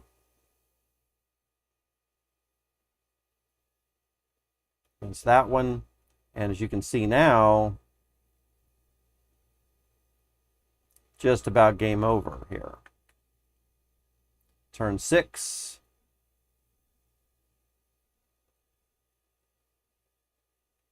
Bob Nothing does a swap positions. Comes in with a fierce attack of 46.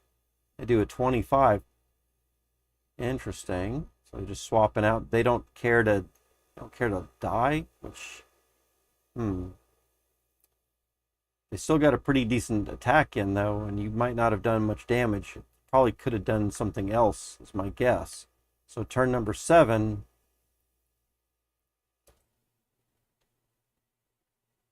$75 points of damage. Still didn't get him with Ice Blast. They're going to do a fierce attack for 42.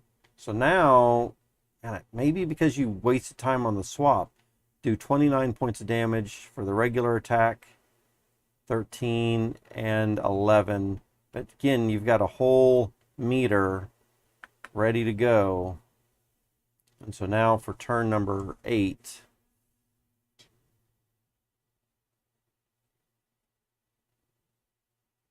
Cannon Barrage 50 might take him out. Yep. Looks like it. There you go. So the AI is okay. The AI is not great. I'm not sure that watching a lot of AI games is going to be fantastic, but that is interesting. Let's see if we can find another group here. Corey and Haywire with some level 1s. This is going to be interesting right here. Oh, and up to level 7s and 8s and 9s. No, we don't care about that. There is another one. Looks like it's up to about 9 turns for some level 1s against some level 1s. And this is Pouring, trying Guy Kid with some level 1s here. So this should be interesting. 2 good players. What are they going to be doing here? Ugh, double Sage, Guy Kid says. So I guess Lightning Strike and Attune is the Sage. And so we've got a Sage Wizard and another Sage Monk is going to be my guess. Plus a Warrior with Cleave and Wizard. So, man, really interesting lineup. That would be tough to beat, I suppose. Guy Kid comes in with a Warrior Wizard, which is what I'm bringing in. A Archer Priest, and of course we are bringing in Archer Priest, and a Pirate Warrior, which I'm also got Cannon Barrage coming in as well. So let's see how they use these. This is very similar to, Guy Kid has something very similar to a lineup that I would be using. So turn number 1. Guy Kid gets off 70 with an aimed shot right away. And Ice Blast for 75. Yep. So this is kind of a little bit more like what I would probably be doing. Just right off the bat with some offense. Then our normal attacks. Pouring gets in 31 points of damage. Guy Kid gets 25 points of damage. So already they're looking pretty beat up. 30 charge for Team 1. Wow. And 11 charge for Team 2. So Pouring has that Sage up here that really does get that meter up there quick. And even a backup Sage just in case. I wish we could see health points right here rather than just a bar. But still, wow. Okay. Turn number 2 on this. We got Pouring coming in with Lightning Strike to their mid 90, kind of softening up that middle right there. Guy Kid does an Ice Blast to do 75 points over here. Pouring is down to about a third now. And then the normal attacks, Pouring does 26 with a attack, and then Guy Kid does another 24 back. So both their front lines are looking pretty soft right now. Again, Pouring's got that 30 added meter just because of the Sage. That is rough. You're going to get that meter fast with those Sages. Okay. That was turn 2. Turn number 3.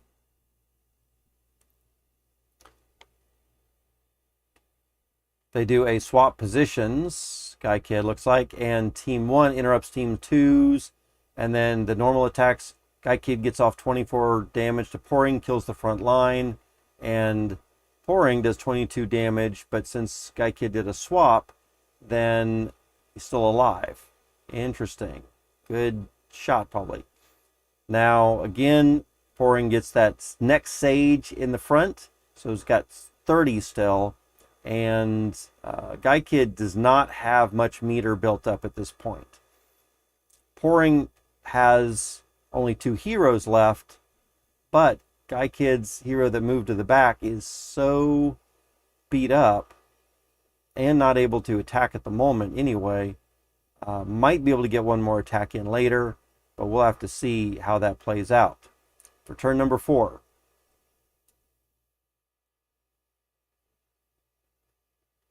Team 2 interrupt Teams 1 midline, and then we get a lightning strike. Pouring gets a lightning strike in on Guy Kid for 90 points. Really softens up that front line. Normal attacks, Guy Kid does 20 onto Pouring's front line, and Pouring does 23 onto Guy Kid's front line.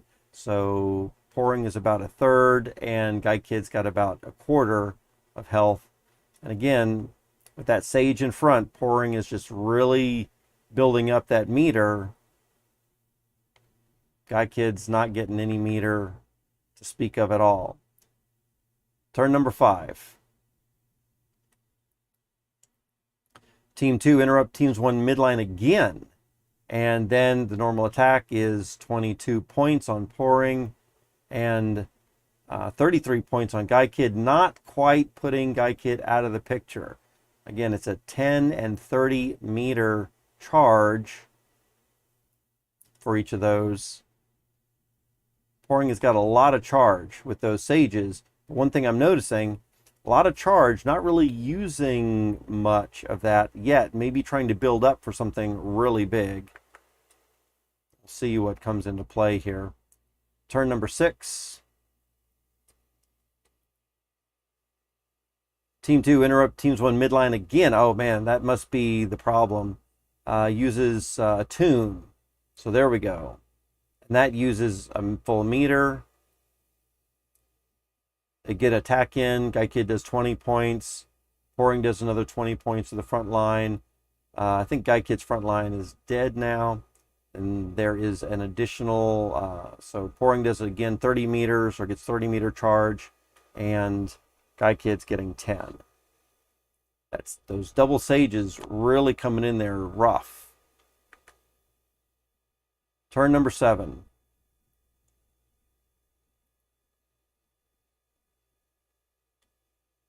Looks like they use heal. They get healed up a bit. That's nice. Guy Kid's getting healed.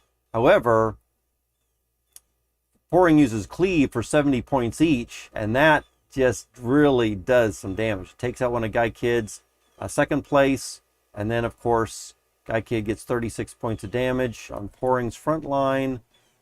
Pouring does 22 to Guy Kid. So at this point, Pouring's front line has about 50% health. Guy Kid only has like an 1/8.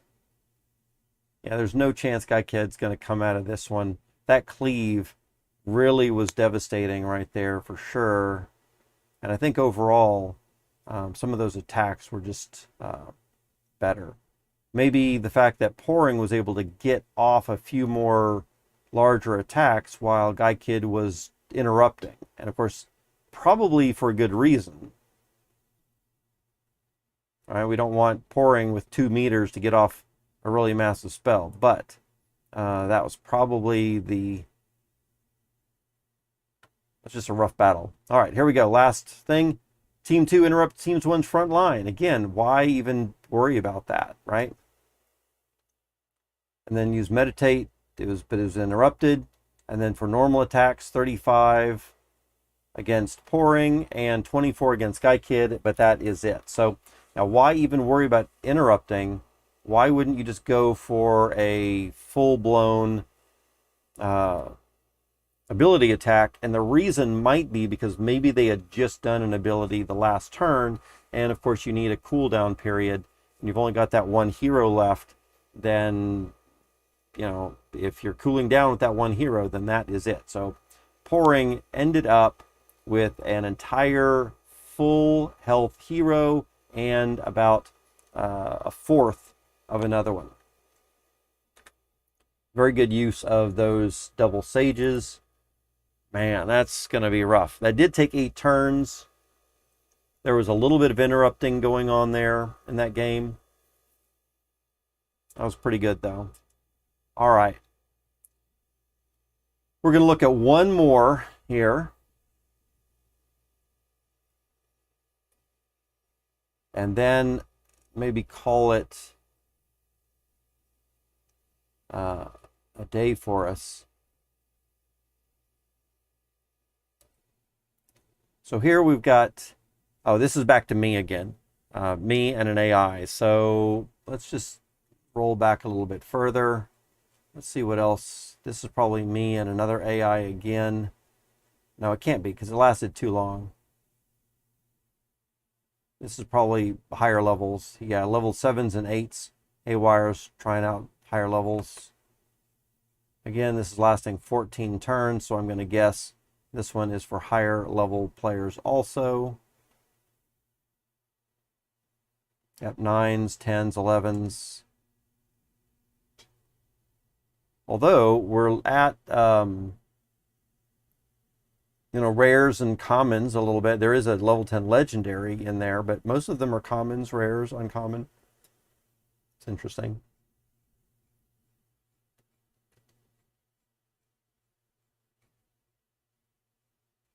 Let's roll back a little bit further here. And again, more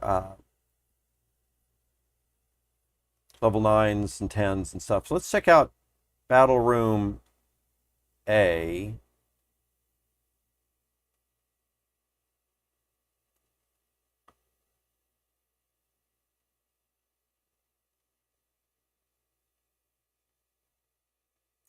What do we got over here?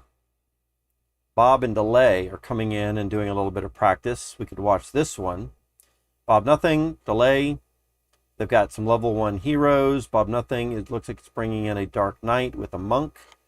We have in front position, mid position, we have a priest with a archer.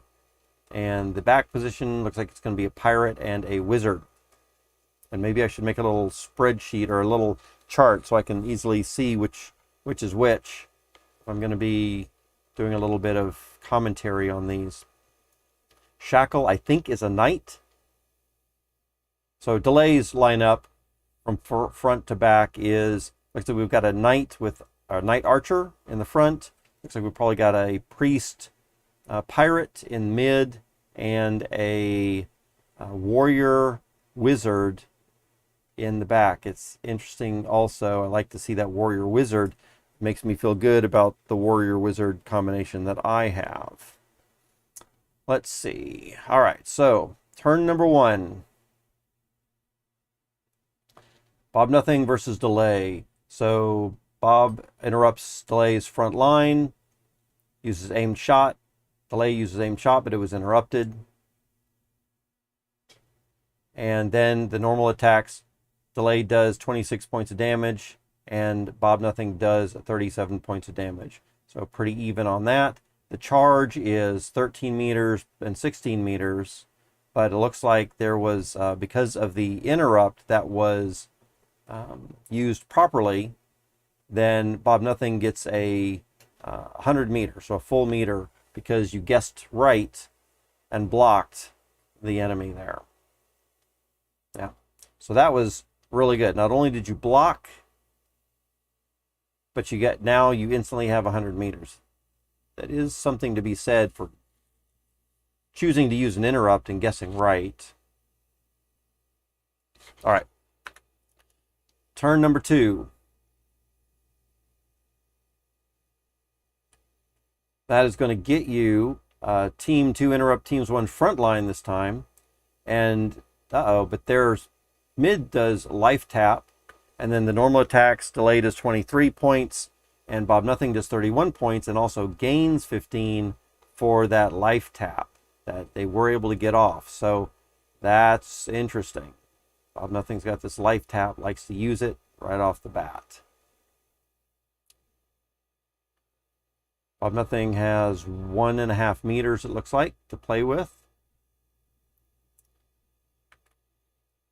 Turn number 3.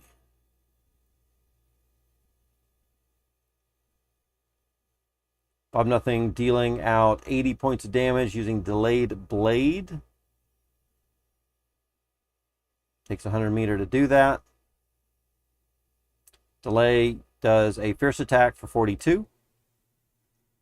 And Bob Nothing does a normal attack for 37 and takes out Delay's front line and gains another 18 health because of that life tap.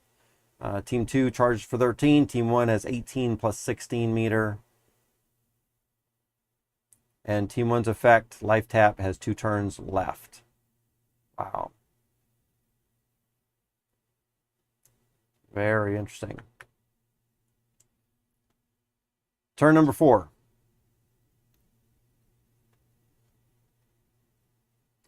Team 1 interrupt Teams 2. So Bob Nothing interrupts and indeed catches a cannon barrage attempt.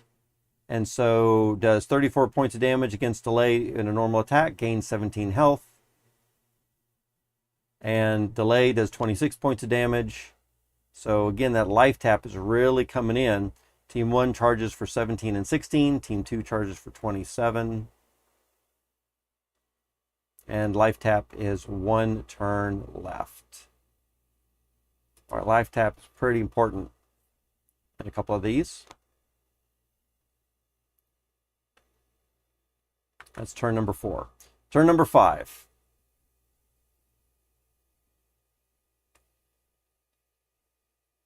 Delay uses life tap also. Bob Nothing does 54 points of damage, gains 27 health. Delay gains 11 and does 23 points of damage. Is that going to be enough using life tap here this late in the game? Maybe. Team 1 charges for 27 and 16. Team 2 charges for 11 and 27. Life tap is helping them both out now in this case. Team 1's life tap wears off. Team 2 has 3 turns left for life tap. I don't know if waiting that long for life tap is going to be a good strategy. Because now you've only got 1 1/3 hero. Okay, that was turn 5. So turn 6.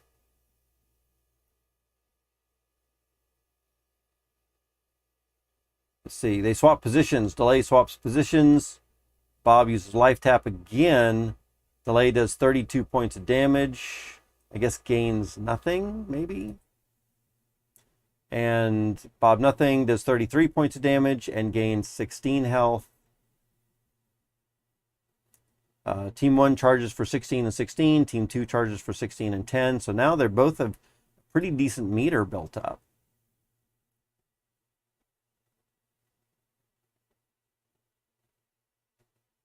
All right. Team 2 has 2 turns of life tap left. Let's look at turn number 7. Team 1, Bob Nothing interrupts Delay's first line, which also blocks an ice blast. So looks like Bob Nothing gains 100 meter.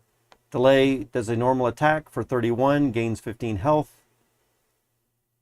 Bob Nothing is attacking for 37, gaining 18 health. Man, this is just a back and forth because of that life tap. Team 1's charging 18 and 16. Team 2 is charging 15 and 10. Again, the life tap is helping those charges get up there as well. Team 1 has 2 turns left for life tap, and Team 2 has 1 turn left for life tap. That was turn number 7.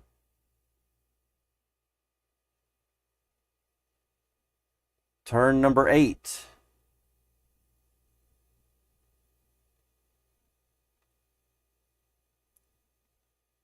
Let's see. Looks like Bob Nothing swaps some positions. Delay does a cleave for 70 points on both the first and the second positions. Hits pretty hard, both of those. Bob Nothing does 28 points to Delay and also heals 14. Delay gets 34 points of damage, or deals 34 points and gets 17 health back from the life tap. Team 1 is charging 14 and 11 meters. Team 2 is charging 17 and 10. Life tap is probably going to be wearing off. See, life tap for Team 2 wears off. Team 1 has 1 more turn of life tap. Oh, this is And also Team 1 has 4 meters of 4 meters to use if they want to. I think that's a lot. Life Tap was helping out a lot with that. Maybe they weren't using much of it. All right, so let's take turn 9. How is that turning out? Team 2 interrupts Team's 1 front line. Bob Nothing does heal and gets 45 points onto first and second positions. And then deals 28 points of damage to Delay, gaining 14 health. Delay does 34 points of damage. Life Tap's worn off, so it doesn't gain any health back. Team 1 is charging 14 and 11. Team 2 is charging 10. And Team 1's Life Tap wears off this time. So now what we're looking like is their frontline positions are pretty much even. Bob Nothing has almost a 75% health in the second position, and then that last position here is about equal if you were to look at those two together. So that was turn 9, turn 10. Let's see, Delay interrupts Bob's front line, and that's good because Bob was trying to do an ice blast, so Delay gets 100 meter for guessing correctly. Normal attacks, Bob Nothing does 27 points, and Delay does 34 points to each other's midline, respectively. Team 1 charges 11, Team 2 charges 10. Bob has 4 meters, and Delay has 1 meter to use. Their front lines are looking very similar. Bob has a whole other player to use, a whole other hero. Let's look at turn 11. Looks like a lot's happened here. It is going to happen. Cannon Barrage, it looks like, is getting used. 50 points on Delay. Not quite killing Delay's front line. Delay is going to use Cleave, 70 points to both front and mid, which takes out Bob's mid line. Wow. And so Bob's midline dies. Also, there's some attacks going on. Delay, there's a normal attack of 32, taking out Bob's front line again. And then Bob's back line comes up to the front, does 35 points to Delay, taking out Delay's front line. Wow, there was a lot that happened right there. And they looks like they both charge for 10. Leaving Bob with 5 meter, which seems like it's a wasted right now. It's not been used, just building up. And Delay has been using meter, almost full to another one. And right at this point, they are looking really close. Bob Nothing has about a hero with 1/3 health. Delay has a hero, only one with about 1/4 health. Really close. Looks like turn 12 is going to be the determination right here. Looks like a short turn. Looks like maybe one hit, perhaps. Something's going to happen. So Delay uses heal, gains 45 health. Wow. Decaying Blade for 80, though. Bob Nothing comes in with a Decaying Blade for 80, and that does take Delay all the way out, even when Delay was trying to gain that 45 health. So very good. Wow, that was a very close game. Bob Nothing ends with 5 meter and a hero with about 1/3 health. Wow. All right. Looks pretty fun. And now that I've looked through some of this stuff, it looks like it's not overly difficult to be guessing some of these things, although I'm imagining playing in those matches is a lot more difficult than just reading off what's happening to try to figure out what, because of course I'm not using any strategy at the moment. I'm just reading what's happening. So we'll see how it goes. Again, I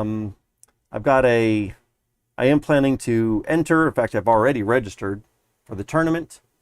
If you want to get registered in here, go ahead and hook into DFK Fight Klubs Discord. I think you can do that through their Twitter account. It has a link.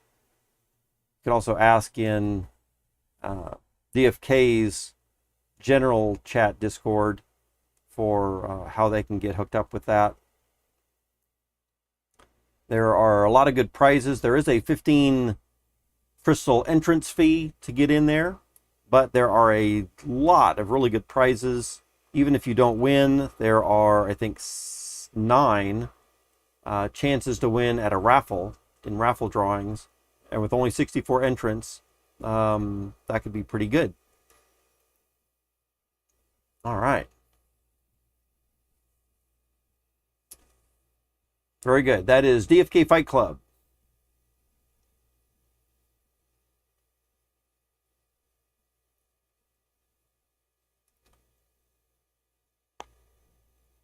Adventures in DeFi Kingdoms website offers a place where you can plug in your wallet address and then look at different heroes that you have that you could throw in there, and it will give you information about their health and charge and damage and all this other kind of stuff too. I guess technically we could even look at like Pouring's wallet or Delay's wallet and select those heroes again to kind of compare what their healths were and so on. If we wanted to do that also.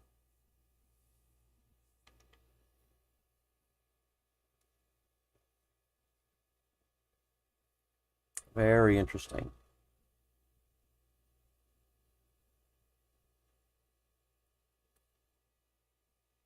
Okay. I see that it is about 4:30 my time. Normally I would stream for a little bit longer right now, but I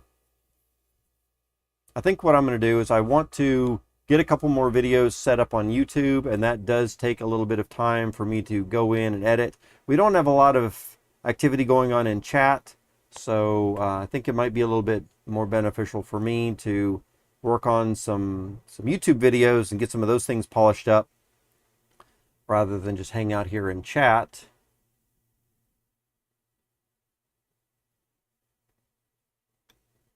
Let's see.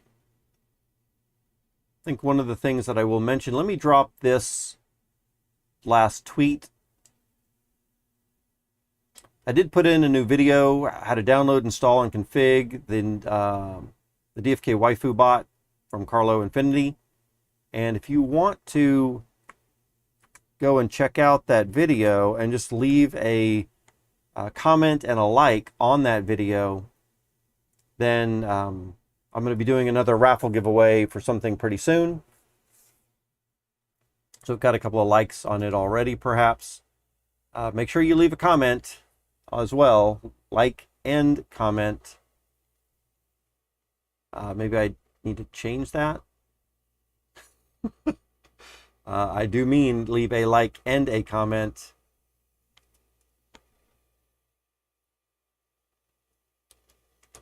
Oops. To enter the giveaway raffle, we need a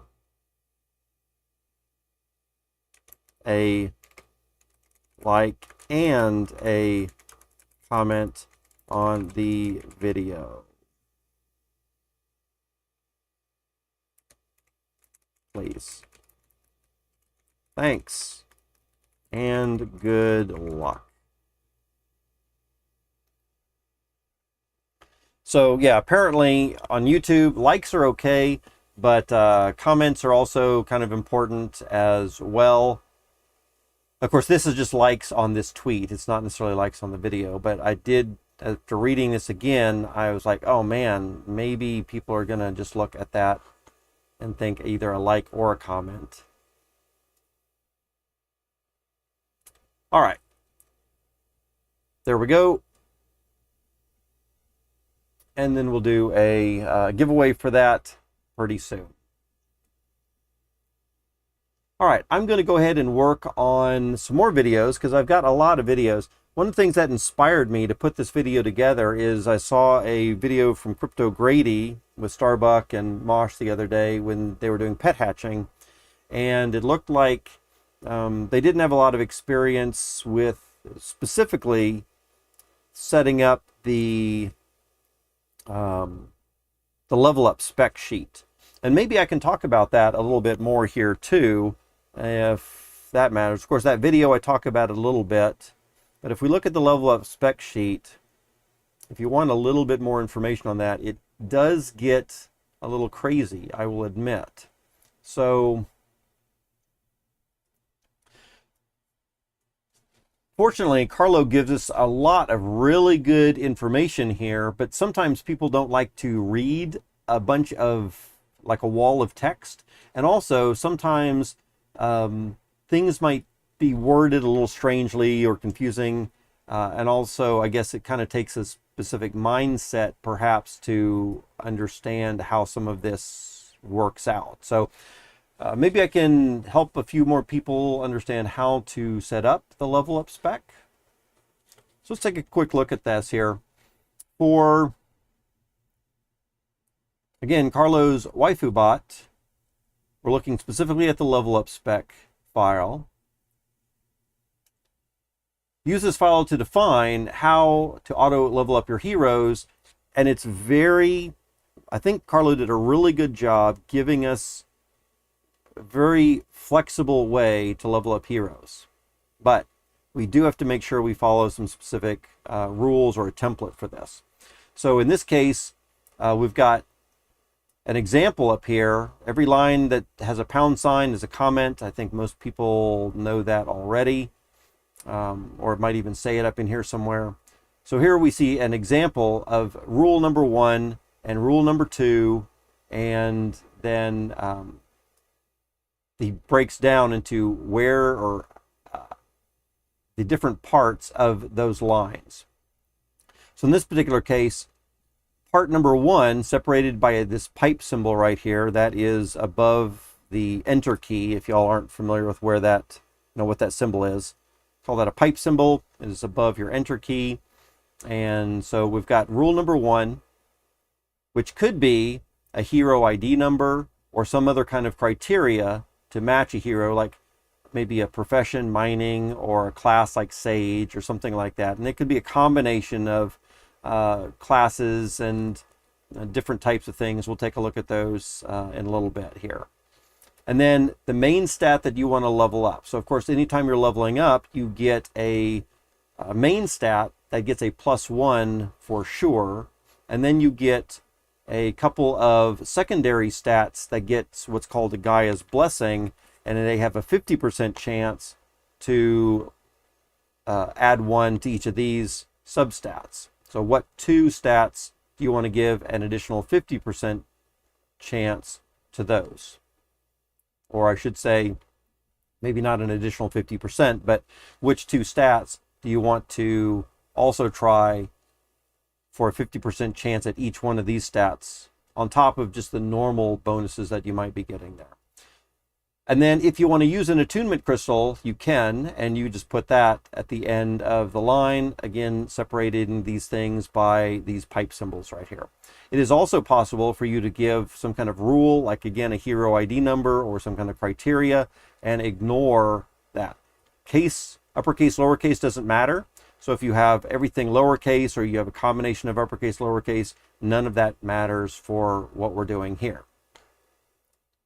So the main stat, again, is the primary stat to level up. Secondary stat is going to be, or substat is the secondary stat where you have a 50% chance for Gaia's Blessings on those 2 things. And then if you're going to use an attunement crystal, you can leave that last part blank if you want to, and it just won't use any crystals. And then if you want to use an ignore, or the keyword of ignore, then of course you're not going to do anything with this hero, just skip it, right? And that's a way that if maybe for some specific heroes you wanted to do a manual level up for it, then you could skip various types of heroes. Like for Gen 0s, you might not want the bot to automatically level up certain Gen 0s, so you might want to skip those, or maybe some other combination of class or profession or something. All the text is not case sensitive. You can use uppercase, lowercase, mixed capitalization. You all get the same result, which what I just said.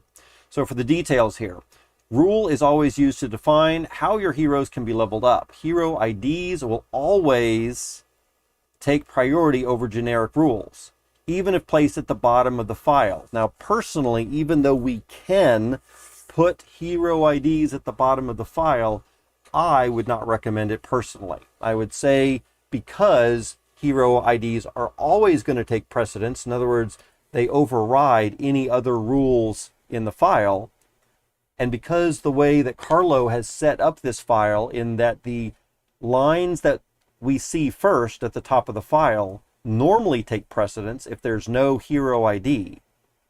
And we'll see that in a little bit.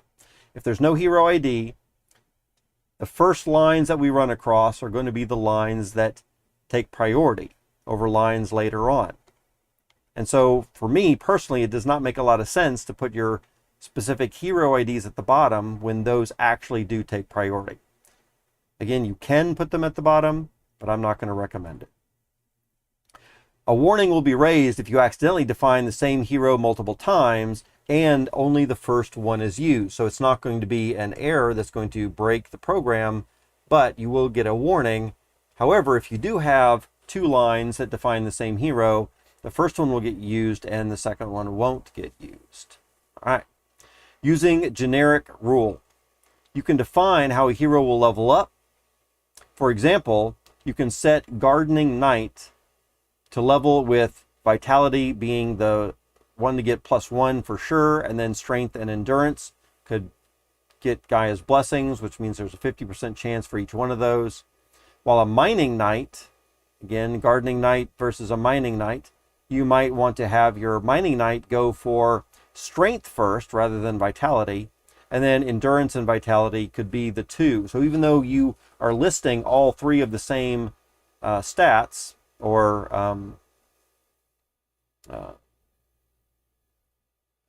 even though you're listing all of the same stats that you might want to level, the order of this does matter, right? And you might want to change that for your gardening as opposed to your mining right here.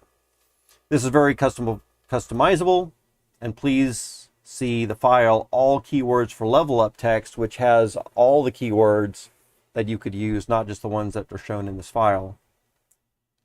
The rule that is on top will take priority in case of conflict. So again, the first rule that you find is going to take priority over other rules later on in the file. We're going to see some examples of that shortly, and I'll describe that more. The main stat and substats are self-explanatory. You can use either the long stat name like Agility all the way spelled out, or you could use the simple short name like AGI or LCK instead of spelling out Agility and Luck, or you can use a mixture. Again, notice that case doesn't matter. Uppercase, lowercase does not matter for those things either way. Attunement Crystal is the optional item you can use for leveling up. Please see all items on how to spell those items. So again, we have Lesser Might Crystal down here and a Wit Crystal. We've got to make sure to spell those properly according to what is in the file allitems.txt. If you downloaded the bot and you have a directory, you have all items and all keywords for level up. So let's take a quick look at that here. For main classes, we've got Warriors, Knights, Thieves, and all those. For subclasses, you're going to use sub-warrior, sub-thief, and so on. For the classes, basic, advanced, elite, professions are listed here, rarities are listed here, any of your generations are listed here, only up until generation 9 though. If you want to do things based on different elements, you could give that, backgrounds, if it's shiny or not, genders, perilous journey or not, green stats, blue stats are listed in this kind of way. So these are the only keywords. We cannot level or not level or determine something based on the level of the hero itself. Notice we don't see anywhere in here we can put level 1 heroes get acted on one way, level 2 heroes get acted on a different way. We don't see anything about back appendages as an example or anything else. These are the only keywords that we can use to determine how heroes level up. But we can use any combinations and multiple ones. So we could say warrior with sub-thief and who is a advanced gets to level up in some specific way. We can use multiple keywords together. And then for all items, if we're going to be using those crystals, we want to make sure we spell them exactly like this. Finesse Crystal, Fortitude Crystal, or greater finesse crystal or lesser finesse crystal from the all items file. Let's see. Note, if you do not have the required crystal, the bot will skip leveling up the hero. In other words, it's not like the hero will get leveled up just without the crystal. The hero will just not level up. So make sure you get your crystals in there, or you might delay the level up. Finally, if you don't want certain heroes to level up, for example, Perilous Journey heroes or Mythic heroes specifically, you can use the ignore flag and the bot will skip that. And we're going to see some examples here just in a minute. Note, lines started with the pound sign or the comment lines, they're not going to be used. That way, all of these lines that we're reading here are the comment lines, so they don't actually take effect in your file. They're just for you to read. And let's see, below is an illustrated example to showcase what can be set. For the settings to take effect, you will need to remove the pound sign. So this is just an example. It's not really going to happen here, again, with the pound signs. In this particular case, the example is showing that if you have a mythic, or if your account has a mythic in there, you're going to ignore any level ups, right? Don't level up any mythics, don't level up any Perilous Journey heroes. Maybe that's because you would want to level up those specifically and in a different way that you don't want the bot to handle. I'm not sure how or why that might be. The bot is really good at giving us all kinds of ways that we could level things up, but there might be some reasons to ignore certain things. The next thing we have is Dragoon. In this particular case, for any Dragoon that you have that's not a Mythic or Perilous Journey, remember, lines that appear first in the file take precedence. So if you've got a Mythic Dragoon, then this line comes first. Because it's a Mythic, it gets ignored, and even if it is a Dragoon, this line gets skipped. Or I should say, doesn't even get looked at. The Mythic aspect of the Dragoon means it gets ignored, and so we're not going to do anything else with it. We don't need to look in the rest of the file once we have a matching line, once we have a matching rule. But if this Dragoon is not a Mythic, or if the Dragoon in the wallet's not a Mythic, and it's not a Perilous Journey survivor, and it comes down to here, then we check to see, or if it is ready to level up, it'll level up, get a +1 to strength, and then a 50% chance for vitality, 50% chance for agility, and we're also going to use a lesser might crystal with that. For the sages right here, if you have a Mythic sage, of course it gets ignored. If you have a Perilous Journey sage, it gets ignored.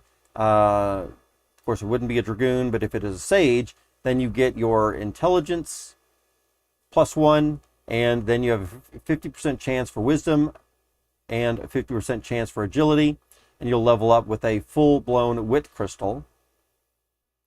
The comment lines with a little pound sign in front are going to just give you a way to clarify a little bit more about what you're doing if you want to add a comment to your own stuff so you can see what's going on more clearly for yourself. And in this particular case, this is a comment also, but they're just trying to show you an additional comment right here. And in this case, notice that we're using gardening and night and blue strength and green strength bonuses. Then we're going to ignore that. So in this particular case, we're saying all of these parts of the rule have to match. In other words, we have to have someone that's not a Mythic, because if it was a Mythic, it would be caught up here and ignored. If it was Perilous Journey, it would be caught up here. If it was a Dragoon or a Knight, it would be handled by these two lines. So the only way it gets down this far in the file is if it's not anything above. If it is a gardening profession, Knight class with a blue strength bonus and a green strength bonus, then that is something that we want to ignore for whatever reason. Again, you might want to level it up a specific way yourself manually. I think for me, if I had something that specific, I would probably say, let's level it up in this specific way. If you have a ninja class with gardening profession, then you're going to level up agility, or I should say add 1 to agility, and you'll have the 50% chance for luck and dexterity. But again, to meet this, it's going to not be a mythic. It's going to not be a perilous journey to get all the way down here to ninja. Then if you have a Knight Gardener, you're going to get Vitality, Wisdom, Strength. And again, it doesn't matter if you use uppercase or lowercase. This little example is just showing you that you could use either one. Then the next thing you have is Advanced Gardener. So if you have an advanced class, right? That could be any advanced class. Then we're going to ignore that. But that's only if we make it down to here, right? Well, a ninja is an advanced class. So does it get ignored? And the answer is no, because all of these lines get checked first. And if we do find a Ninja Gardener or a Dragoon or something like that, those lines will get handled first. And so finally, only advanced classes that don't get seen above are going to fall in line here. It's got to still have a gardening profession. We're going to ignore those. And then finally, anything that is not already caught in one of the other lines, if it is a profession gardening, then you will add +1 to vitality, and then 50% chance for wisdom, and also 50% chance for luck, for your guy's blessing.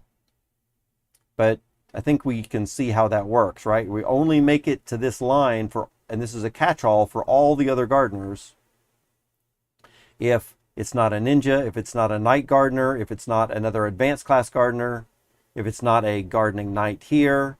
And then notice that this gardening knight and this gardening knight are kind of the same, except for the fact that this gardening knight being higher up or first in the file will catch gardening knights that have blue and green strength bonuses.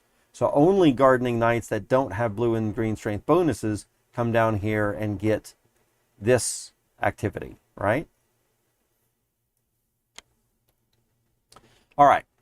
Then we have specific hero IDs. Hero ID 936 and 1024 and Hero ID 1 are going to have this type of processing down here. And let me catch up with chat. I see a couple of people saying something.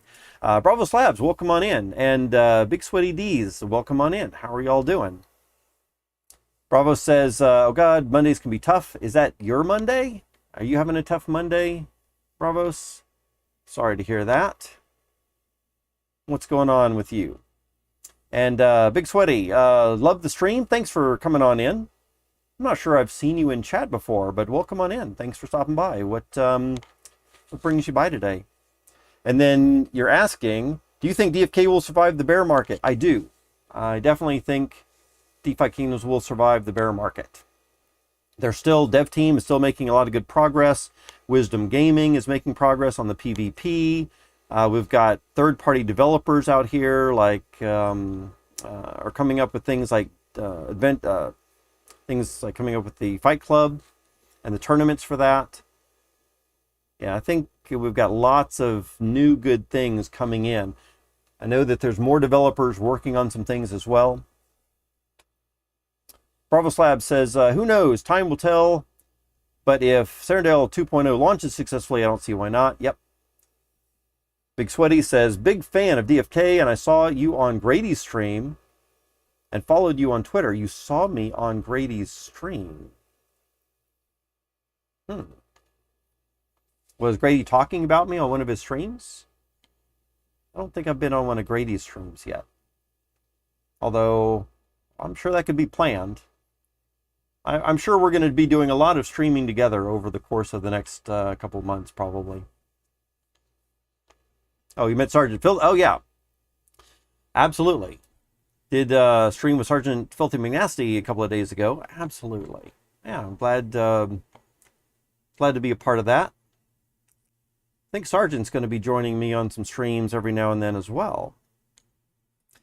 So let's see. Let me get back to this real quick. We're trying to help some people out. I don't know, Big Sweaty, if you saw the hatching pet that Grady did with Starbuck day or two ago, but you might remember that they were having a little trouble understanding how to put together the level up spec. And so I thought I'd throw together a video to kind of help some people out. I'm sure they're not the only ones. This can be a kind of a complex file and configuration to deal with. So it's not not surprised that people need help with it. So let's see. Finally, at the end of all of this little bit of configuration, Carlo has put in a couple of very specific hero IDs that are going to get managed. So hero ID 936 is going to get vitality with the +1, and then again for Gaia's Blessing, 50% chance for Dex and Strength. We're also going to be using a greater Vigor Crystal. Hero ID 1024 gets Wisdom with Intelligence and Endurance, also greater Insight Crystal, and we're going to ignore hero number 1. Again, you might have a Gen0 that you want to ignore for some other specific reason from auto leveling. It's also going to be interesting, or it might be interesting to say that if hero ID 936 or 1024, if they was a mythic, or if it was a Dragoon, or if any of those were a ninja gardening or anything like that, none of this other part matters up here if you're giving specific hero ID numbers. The bottom part of the file, even with specific ID numbers, does take precedence. That's what he said up here somewhere, is that hero ID numbers will always take precedence somewhere.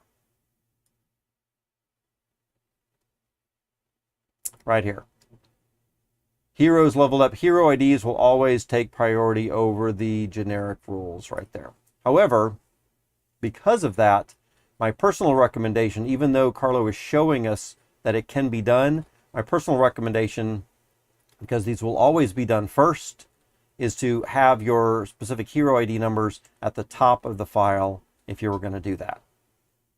They give some other examples. Let's see, in the example above, and it goes and it describes what each of those examples does. I've kind of described it here myself.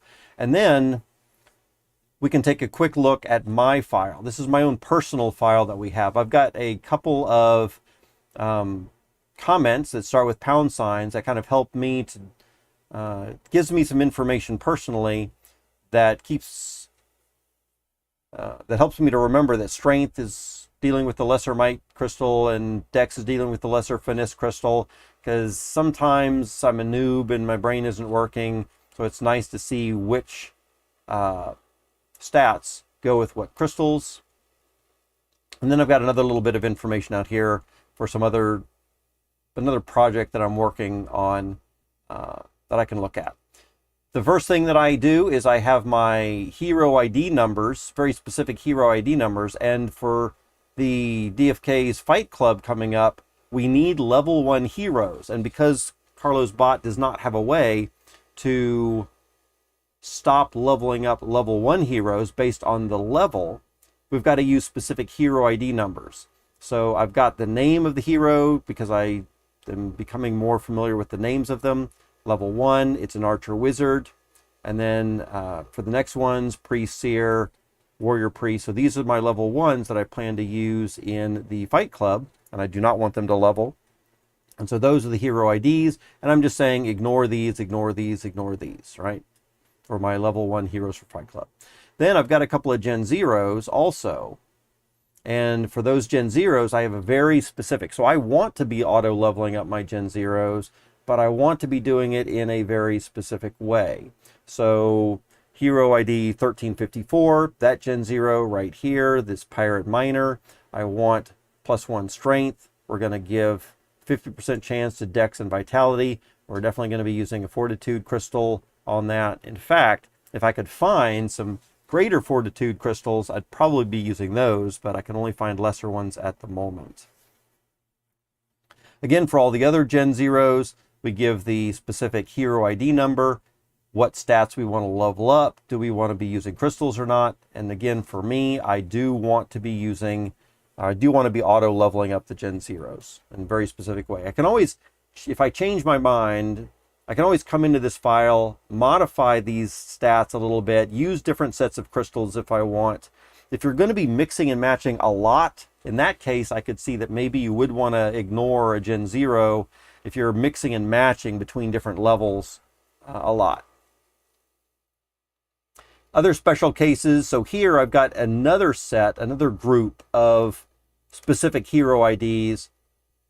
hero ID right here, another hero ID, again, another one where I'm giving specific names, a little bit about them, warrior fishing, and then maybe giving myself a little bit of information in this comment line about why it's a special case. So in this particular thing, we've got a blue endurance that I wanted to focus on the endurance a little bit more, although warriors and fishers, I wouldn't normally focus on that. Here we can also see for Cornelius Starflame, pirate fishing, I normally would not be using a lesser fortune crystal with a pirate fisher, but because this particular fisher already has some high built luck already, I thought, well, why not? Let's go ahead and use a fortune crystal to build up that luck even more. And then again, for these specific IDs, what do we want to level up? And we're probably going to be using some special crystals for these few specific hero IDs. Any other Gen 1, so if I were to buy another Gen 0 and drop it in here, and the Gen 0 was not one of these that has a specific rule, I definitely would not want a new Gen 0 that I put into this wallet to not be classified any place up here, fall through, and then ultimately get hit with something like an Archer Fisher with no bonuses here. So in that particular case, I want to make sure that Gen 0s do not look at any further part of the file. So we're going to ignore those Gen 0s from this point down. Also, legendaries and mythics, those are pretty nice heroes as well. And for those, I think I would want to give very specific rules for leveling up. And so for those, we're going to ignore those beyond this point as well. So the only heroes that are going to fall into all this set of rules down here are things that are not Gen 0s and things that are not any of these other specific hero IDs, and also things that are either common, uncommon, or rare would fall into this whole rest of the section.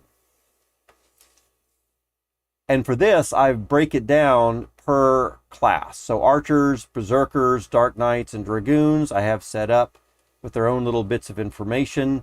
I just have a reminder to myself that archers get a dex of 80, and then a endurance of 60 and strength of 55. So our highest stat is listed first, and then their next and third stats are listed here, and then also what professions are they best at. So archers are best at foraging with 120 and mining with 115.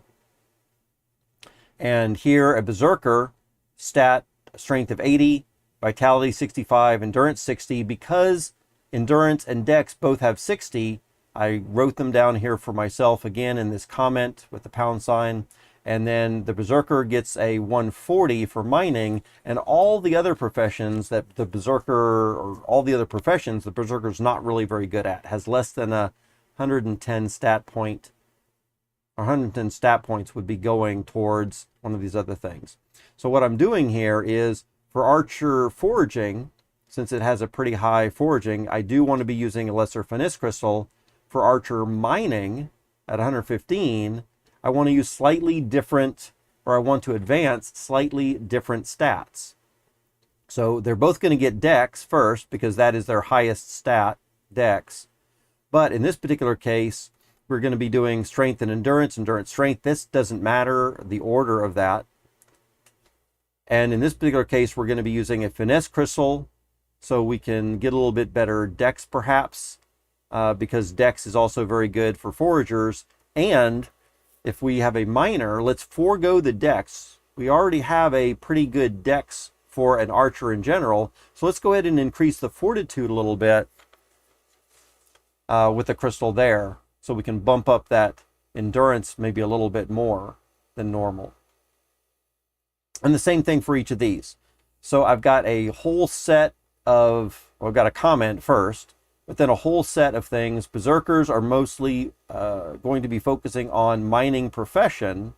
So if we do have a berserker that's a miner, then certainly we want to give it a lesser might crystal. We want to focus on strength and then vitality and endurance. But if you've got a berserker fisher, which again wouldn't make a great fisher, but we might want to focus a little bit on agility to help give it a little bit more fishing skill. Or what you might decide is, since it is fishing and we don't care about, berserkers aren't making good fishers anyway, then maybe you wouldn't even want to focus on any part of agility or fishing and just keep it more of strength, vitality, and endurance or something, to kind of focus more on their primary class and just not worry about their profession, which they're not really great at anyway, right? I could continue on down through the rest of these, but I think you get the point. If y'all have any other questions with how the level up spec file works, I'll be happy to chat about it a little bit more. But I think hopefully this helps some of y'all get a better idea or feel for writing up your own level up spec. And I bet a couple of people would even help some of you determine what would be a good level up spec file for you based on certain criteria that you want as well. Come into my Twitch stream in the mornings. I stream on Twitch US Central Time in the morning. I stream on YouTube US Central Time in the afternoons. And yeah, we can chat about all kinds of stuff if y'all have questions about it there as well. Or of course you could, I do plan to put this video on YouTube, so you could leave a comment in the YouTube video as well. All right. Let's get back to the chat room right here and see what y'all are doing here.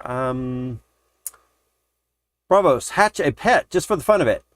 We could see what kind of pets, although I just bought 180 crystal hero this morning in preparation for the Fight Club. I'm not sure if I have a lot of funds, but hatch a pet, let's check out if we can. Big Sweaty says, damn, this is complicated. That part is a little complicated, yes, which is why I thought I would do a video on it. Hopefully I can help out some people, and if anyone still has questions, they can ask, but I definitely wanted to give a little commentary on it right now, and I plan to chop this video up, this stream up, into more of a YouTube video that could be looked at by people a little bit later on as well. And hopefully it'll help. It's cool that guys get so detailed about it. Yeah. You don't have to though, of course, right? So some people might not want to get that detailed, and that's perfectly fine.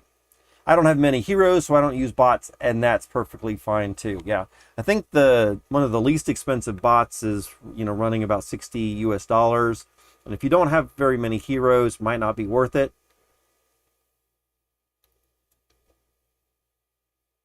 Rockin' here got millions, 1 million heroes. No. I have almost 100 heroes. We're getting close to that, I guess. Yeah, it's not a million. Crypto Grady has almost or over 1,000 now, right? Oh my goodness. Talk about a lot of heroes.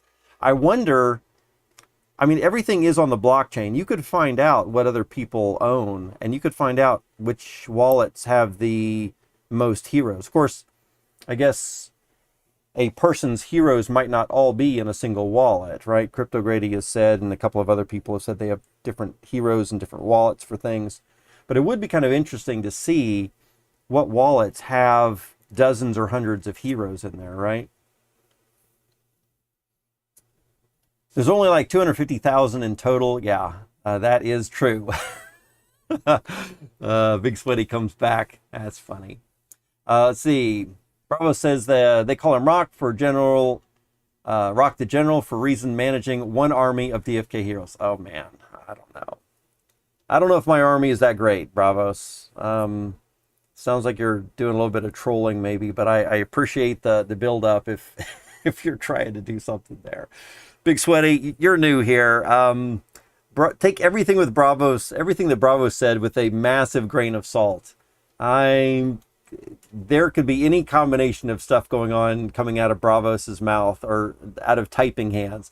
It could be a total troll. It could be some kind of comedy or humor. And then, of course, also Bravos does say some serious things as well. So just, oh, wow. Yeah, so just take everything with a big grain of salt. Oh man. But Bravos is fantastic to have in chat and has been around for a really long time. One of my favorite viewers, I think. I really enjoy having Bravos around. So, yeah. Brings some good levity, perhaps humor, and then also has a lot of good things to say as well, and kind of brings things, gets things back on track sometimes also when they get a little off track. So, yeah. Well, let's see. Price speculation on Jewel and Crystal. Well, like Big Sweaty, I don't know. It really depends. I do a little bit, or I do more of price analysis on the morning stream on Twitch. If you want to tune into that, we can talk about it a little bit now. If we take a look at Jewel going down a little bit over the last month, it follows a lot of what normal or other crypto does. So if we look at Bitcoin, for example, over the last month, we see a very similar pattern in Bitcoin as we see in Jewel right here over the last month. We continue to see a downtrend in this. It's interesting, though, that Crystal has been in an uptrend over the last month. Yeah, uptrend in the last month. And so for that reason, I think the short-term play, and that I hear from some other people also, is Crystal's going to be bullish in the short term. We should see a rise in that, probably for a couple of reasons. One is because there is such a limited supply of Crystal right now. Crystal was intended to have a smaller, I guess, market cap or tokens, number of tokens, much smaller than Jewel's number of tokens out there. And that's recently changed, right? So now they're planning for the number of Jewel tokens to be less, number of Crystal tokens to be quite a bit more than it has been. But in the meantime, that means there's a lot less Crystal than we really want. So the short term, I think it's rising. In the longer term, I think Crystal is going to probably come down in value to some amount.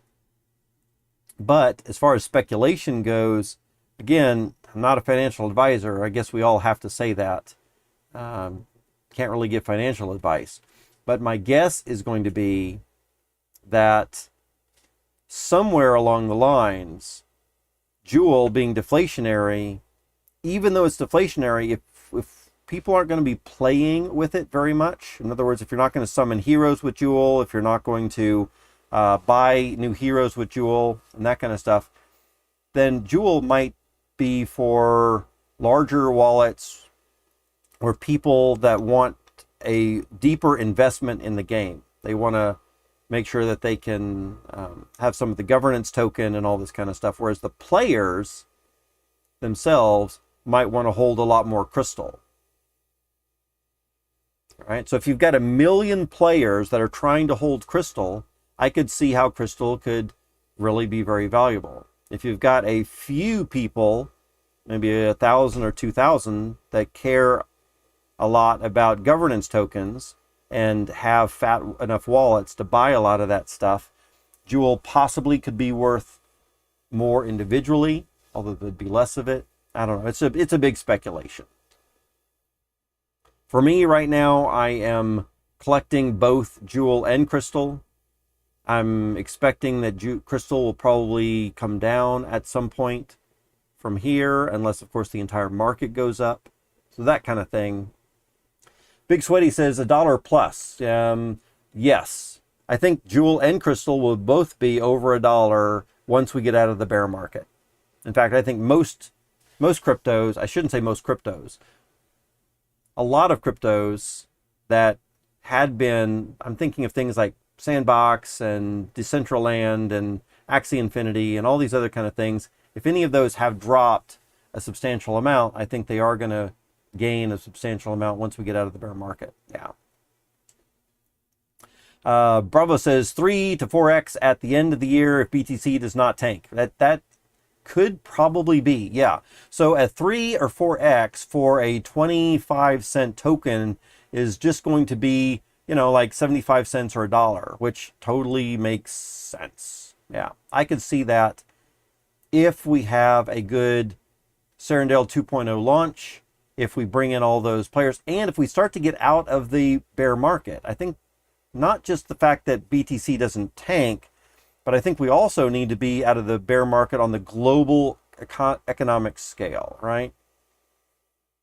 We need the macro market to look a little different.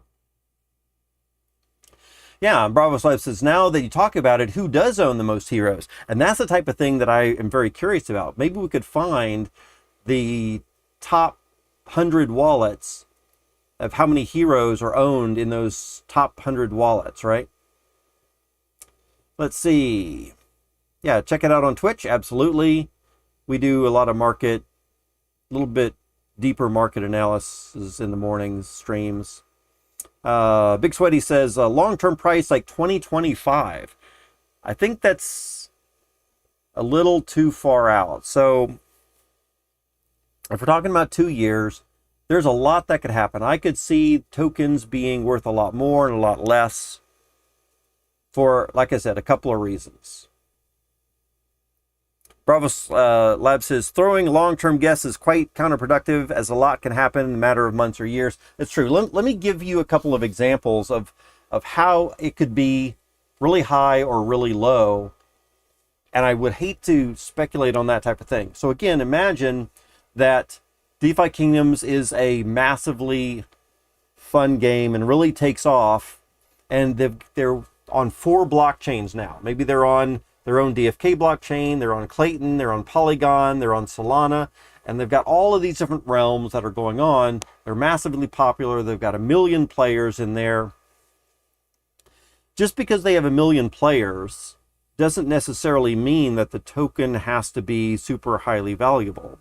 If people are trying to sell their gold and their eggs and their dark weed and all this kind of stuff, if there's a flood of that out on the market, then you could see a lot of prices really come down. Things could be purchased rather than, like right now as an example. Let's hop over here for just a minute. If we look at this screen right here, this is showing Fortitude crystals compared to US dollars. So one Fortitude crystal right now is about $1.32 USD. Part of the reason for that is you've got a high demand and a low supply. That drives up price. If we scroll out here and we look at this, we can see that over the course of the last month, the price of a Fortitude crystal in US dollars has gone up, again, because there is a small demand, or a small supply and a high demand. Well, we have to think and consider that right at this very moment, most of the people playing, or a couple of things. One, not a lot of people are playing DeFi Kingdoms at this very moment. I don't know how many wallets are active. That would be something interesting that we could take a look at. But it's really the very hardcore players that are really into DeFi Kingdoms right now that are playing, that are sticking it out to the bear market, and that are still playing crypto games in general, and that would even care about leveling up heroes with you and using crystals to even do that, right? You've got some pretty hardcore players. And so for those hardcore players, they're like, we need these crystals. But when we get 1 million other people playing, they might just like to play the game in different types of ways, and they might not care about leveling up their heroes with crystals. And so they might be getting a bunch of crystals, right? On their quests, they're gaining crystals and they just don't care to use those. And so they might be selling those off. So then we might have a massive supply coming in and maybe a smaller number of people that even care to use them. Could be possible, I guess. There could be other things that maybe are more important to them than the crystals, right? So maybe they're selling all their crystals to get the gold or the crystal token to buy something else, like maybe eggs or something, right? They don't care about these crystals. So we could have a flood of the market. And in that particular case, something that you might have is, again, a huge amount of people coming in. They don't necessarily care about some of these tokens. And if things are being sold in fractions of tokens, then maybe these Fortitude crystals will then be selling for 10 cents instead of $1, right? And if we take a look at it in crystal, one of these Fortitude tokens right now is going to cost you 4.9 crystal tokens. But if you've got a bunch of players that are dumping all these because they don't really care about these things, they want something else instead. So there's a super high supply and not much demand for them because only maybe 100 players out of those million care about leveling up their heroes with crystals, right? Then the market could, we could find that those crystals might only be selling for, or the Fortitude crystals, Attunement crystals, might only be selling for, 10, I'm sorry, not 10, 1 or 2 crystal tokens. And so it's that kind of thing where we don't really know, or I couldn't really speculate so far out what might drive that market a little bit more. Yeah. Yes, if we blow up in Asia, that would be awesome. And I definitely agree that would definitely, or I think should, have value go up, as you should have a lot more demand and a limited amount of supply, right? You would think that prices go up. However, here's the problem that I see. I really do not want the prices to go up too much. And a lot of that has to do with the fact that I've been streaming for a long time, not just hours in today, but I'm talking about over months and years.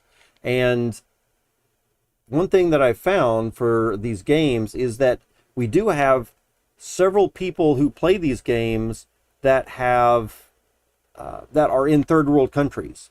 And I have lots of my viewers come in and say that some of these things, some of the prizes, some of the prize values are outrageously valuable to them, because even 10 crystal back when it was $5 would be like a month's worth of income for them. And to win something like 10 crystal or $50 for a month's worth of income for them would be a fantastic prize for them to win. But when heroes cost $300, right? If a hero is going to cost about 30 crystal, and if crystal was $10, or if it gets up to $10, then each hero is going to cost about $300, right? Or even if it's only half of that, if crystal is only $5, you're still talking about a $150 hero. And a lot of those people in these Asian countries, Philippines, Vietnam, Thailand, that I've seen in my chat over the course of the time, they don't have that kind of money to spend. And so they're just not going to play these games. And they're going to drop out, or they're just not going to, they won't even get in the game. We won't have 1 million players if all these heroes and everything is too expensive. So personally, I think that the game is going to be a lot more fun for everybody if we do have 1 million players and everything costs a lot less. That means that players that want to, get rich or have a big financial bag, rather than just owning 1 or 2 heroes that are $300 each and hoping those 1 or 2 heroes, or hoping the heroes go up in value, that you might have 100 heroes or even 500 heroes that are only worth $1 or $2 each. And then if the hero prices go up a little bit, or you can level up your heroes, then those heroes will gain in value. But the initial entry, what I'd like to see is that all these prices are much cheaper. Like for an example here, this is crazy. This 1 Fortitude crystal is going to cost $1.32 USD just to get in here. And what about eggs and, high price of eggs and pet hatching and all that kind of stuff? You're not going to have a lot of players playing the game. They're just going to leave. They're going to say, oh yeah, this game's too expensive for me, I'm out.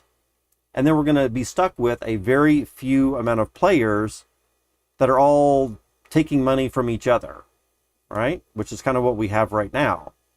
We've got a limited number of players, and if, you know, Joe is gaining money, then Joe is gaining Sam's money that Sam put in. And when Sam gets a good deal, then Sam takes Joe's money. And it's just back and forth. The money's just going back and forth. Think of a group of friends playing poker around the table. You know, you're playing poker with your friends around the table. The whole pot isn't getting bigger from some outside source. You're just winning money from your friends, and it's just passing around the table. It's kind of what's going on now. What you're going to need is you're going to need a fun game where new people can easily come in. It's not very expensive, and they don't care necessarily about the financial aspect of it necessarily. They just want to play a fun game. Think of like World of Warcraft or Warcraft 3 or Fortnite or any of these other games. People love to play those games, and there's no financial reward for that. If we can get DeFi Kingdoms to be a fun game where people are jumping in and they don't mind paying a little bit for the game itself, they don't really care so much about a financial reward, they're just happy to play a fun game, then some of those costs for the transaction fees and all that kind of stuff can indeed go to the people that are actually investing and playing on the monetary side of it, right? And then new money is coming in. And then it's kind of a win-win, because the people that are bringing in that new money, they don't really care about coming out with a lot of extra money. They're just having fun playing the game. And I've played many, many games that I was happy to be spending $400 a month. And these free-to-play games where you can pay more to get bonuses. Yeah, I wasn't winning any money from that, but I was paying $400 a month sometimes to play some of these games just because they were fun and I wanted to level up faster. So I'm sure if DeFi Kingdoms can get that same type of game where people are willing to spend $400 a month, just like I was, on a game that they don't even care to make the money back on just because it's a fun game, that's where new money can come into the table.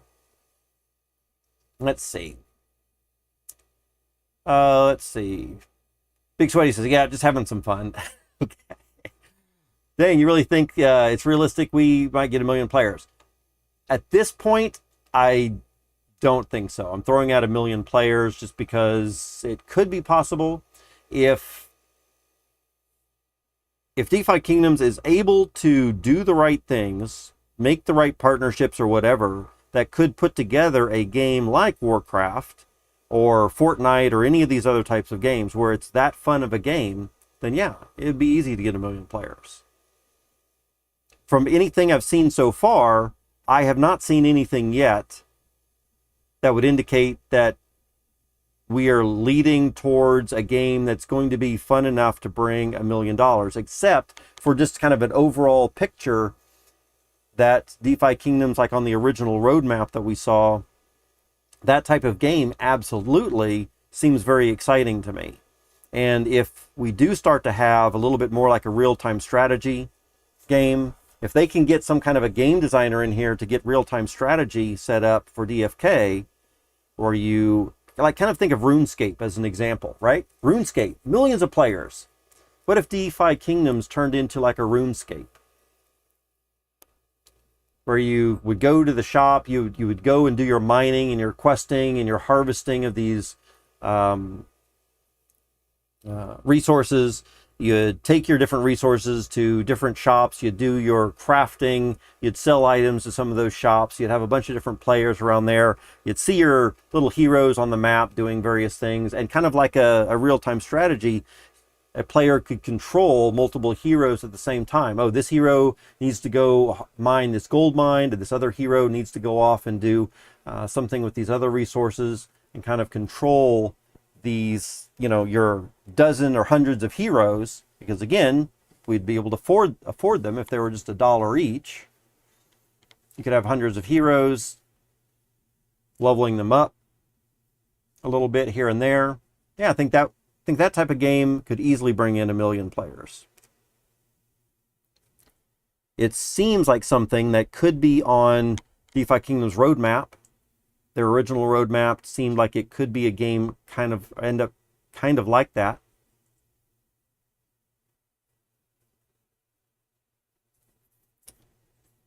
Bravo Slab says, depends on how much traction we get in Asia. Yeah, that could very well be. So apparently there are a lot of game players who make lifelong goals of being game players in Asia. E-games or e-gaming and esports is a big thing over in Asia.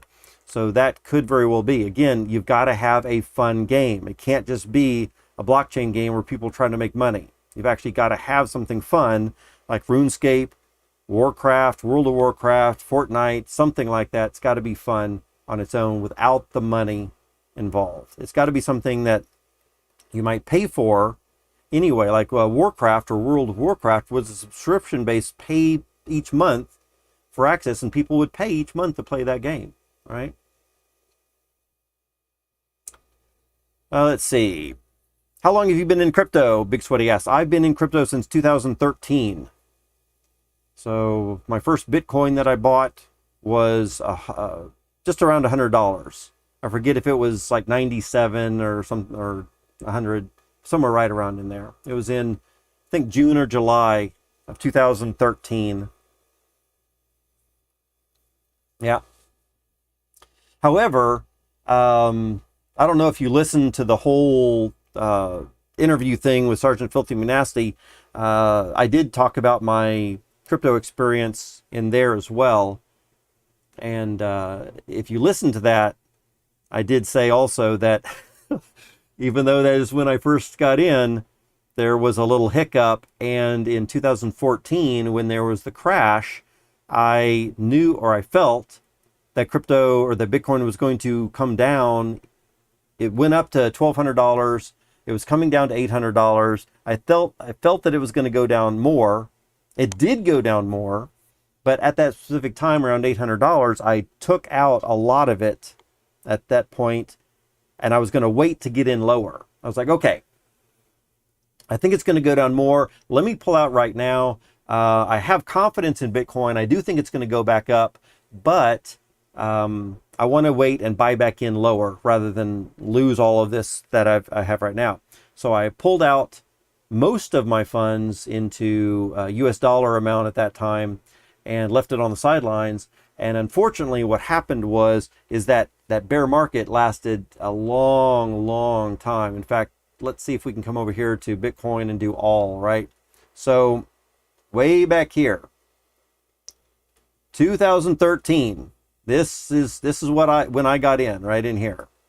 So back around in June or July, as you can see, the price was about $100 or so. So somewhere right around in here. Maybe I just paid 90 something for it. So close to $100. It's right in here when I got in. And it didn't really do much. And I didn't really hear much about it. And I had bought a little bit. Like maybe I bought 10 Bitcoin, maybe, right in here at $100 each, right? So put in about $1,000 or so. And then it skyrocketed, right? Went all the way up to 1,200 or just about 1,200. Some charts show 1,200. And then it starts to come down pretty quickly. So this was the beginning of December. And then in December, we get some big crashes. And by 2 weeks into December, we have hit a pretty big low down to $500. So it crashes about 50% in 2 weeks down to here. And then it comes back up, and then it starts to come back down. And right around in here somewhere, I guess January of 2014, I felt that it was going to go down even more, which of course I was right. It went down more, but I pulled out most of my stuff right in here. And then it did go down more, and I was happy. I was like, wow, good thing. And then it goes down a little bit more and down a little bit more. And my feeling is that it was going to go down even more. And sure enough, that lasted a long, long time. And over the course of all of 2014, that entire year of 2014, we saw this big downtrend all through that year. And then into 2015, we had, again, all the way up through the summer of 2015. It's down even here in September. And I kind of forgot about it. I mean, this is a year, and this is almost 2 years of time. And so my life got wrapped up in other things. Crypto was down. I was kind of waiting on the sidelines. I thought I would get back in. It wasn't that I was not out of it thinking that it wasn't going to succeed. We're just in a bear market. I need to pull out and wait for a good time to get back in. And then something happened around, I guess, the end of 2014 or 15, where I wasn't really paying close attention to the market, and I didn't realize that we had come down this far, or that this could be a good bottom or anything like that. I just wasn't paying attention to it. So then it started to go back up, and sometime around here in 2016, when it was back at $800 or $900, or maybe it was starting to come up even higher, is when I realized, oh man, I had pulled out. And by that time, over that year and a half, I had forgotten that I pulled all of those funds out of Bitcoin. I thought that I had just let them sit. I thought I was just hodling a lot of them, but I didn't. So when I went to go check, I realized, oh man, all of that crypto was actually out of Bitcoin at the time, sitting in USD on the sidelines. And I was like, oh man, just because I had forgotten it was all out in USD value, still in an exchange sitting there. So I got back in a little bit later, and I don't know where I got back in, and then I got out and I changed some stuff around, and I made some guesses that were good and that weren't good and all this kind of stuff through 2017 or so on. So I would not say that I'm a crypto whale, but I have been through a lot of big spikes and some big bear markets, and this is, I guess, the third or fourth bear market that I'm riding through. Yeah. Fun stuff, let me tell you. But I have confidence that we're going to come out of this. Another bull run will happen. Let's see. Big Sweaty says, Champions program will address the issues you're talking about. Yes, that is true. Where you can play, they can rent out heroes and quests eventually by their own. That would be really good thing also. I think guilds in general is probably going to help with that also. I was reading somewhere where some people were offering new players to join their guilds, and then they could borrow or rent something with their heroes, use them, and get a little bit of funds out of that too. And also just be a part of the team, right? Just be a part of the guild or the alliance or the team, which sounds a lot of fun also. Big Sweaty says, is DFK your number one project? I'm sure you have a lot of XP, a lot of experience. Yes, DFK right now is my main focus. I was focused really heavily on Sandbox at the end of last year, but I think DeFi Kingdoms has just become the main focus more recently. I do feel that actually a kind of a merge between Sandbox and DeFi Kingdoms could be really cool. In other words, there could be a really fun game based around DeFi Kingdoms built on the Sandbox game platform. So Sandbox itself, I wouldn't say is a game. Sandbox is a platform where experiences and games can be built on top of. And so if DeFi Kingdoms or some people like us or anybody were to make an experience that interacted with DeFi Kingdoms blockchain in some specific way, then you could have a 3D metaverse for DeFi Kingdoms through the Sandbox experiences. That would be really cool. And that would be something where I think we could have some really fun games through that. All right. Let's see. Like, based on your experience in crypto, what is your opinion of DeFi Kingdoms? So my experience with crypto leads me to believe for DeFi Kingdoms that I think it's pretty solid. I feel pretty good about DeFi Kingdoms in general. A couple of things. I guess the team has persevered through the bear market. Teams persevered through a couple of various challenges Harmony blockchain and FUD and other stuff going on. And so they're still around through all that stuff, which really leads me to believe that they have got a strong team going and a strong bond. I think the community, the core community that's still sticking around here through the bear market is really good. Lots of positive people as well. Lots of people are building, which I think is also probably important for the ecosphere. They seem to have a really good head on their shoulders, or their team is really well set for tokenomics.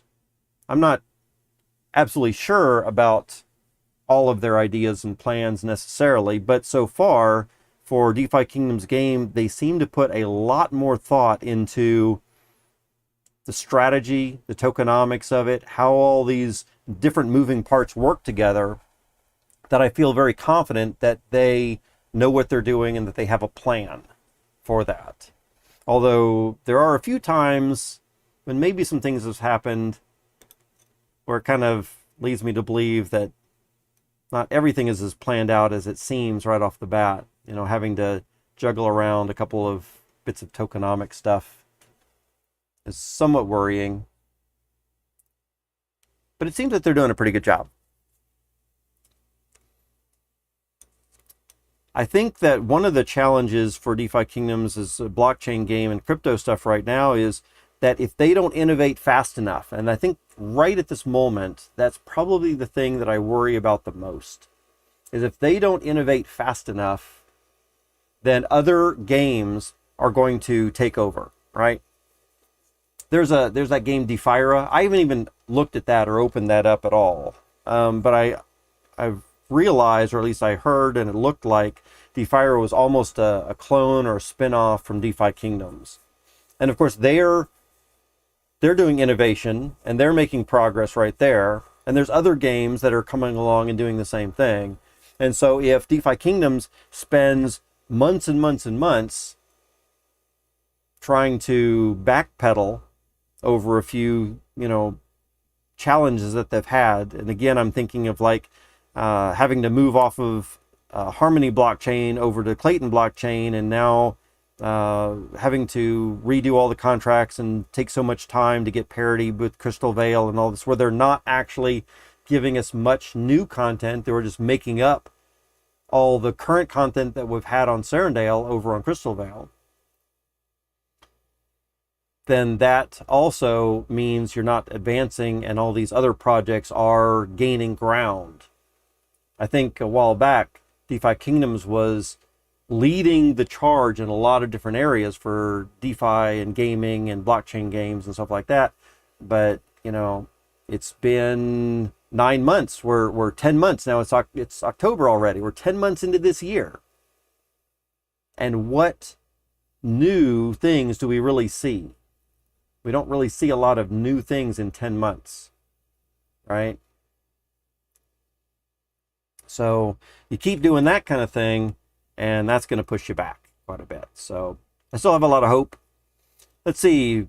Big Sweaty says, I bought Locked Jewel at 68 cents. Am I going to make it? 68 cents. I feel like you're a troll. Big Sweaty, you've got to be someone out there, like maybe a staff member or a knight or a dev, something like that is going to be my guess. All right, you're just trolling me a little bit here. 68 cents. Yeah, you're going to make it. You're going to be just fine.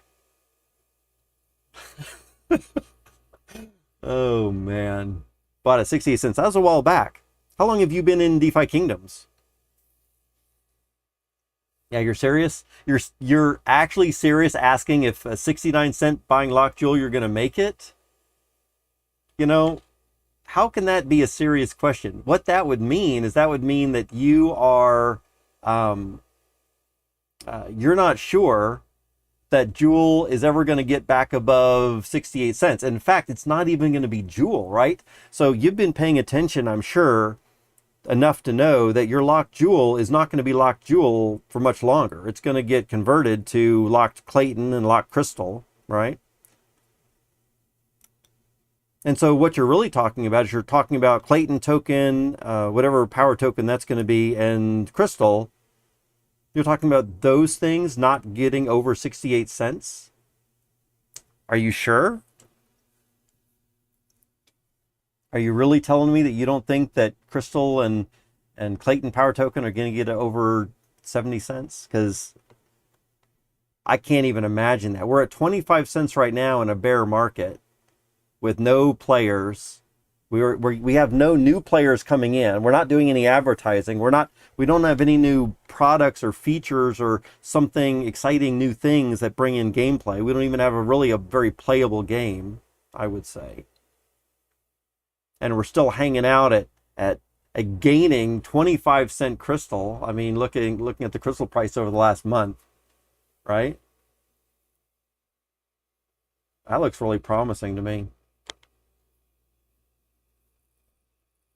You started in December. Oh, yeah. That's not too shabby. I think I started in March or April. Sounds about right. That's when I started. March or April of this year. So yeah, getting started in December. You're around for a little while. Yeah, 44% KPT and 40% Crystal. That's exactly right. I'm just worried. It's my first bear market. Oh, don't be. If it's your first bear market, how long have you been into crypto in general? How long have you been into crypto in general? In fact, Big Sweaty, if you haven't been in crypto very long, of course, also let me say, projects do die in bear markets, right? It is possible for for something to happen. And DeFi Kingdoms, even when crypto survives, DeFi Kingdoms could still fail. And there could be any number of reasons, right? So imagine certain members of the dev team, they're flying to one city or another for some conference or whatever, and the plane crashes. There's a car accident, and a couple of people die in a car accident. These horrendous things that we, don't really even want to think or talk about.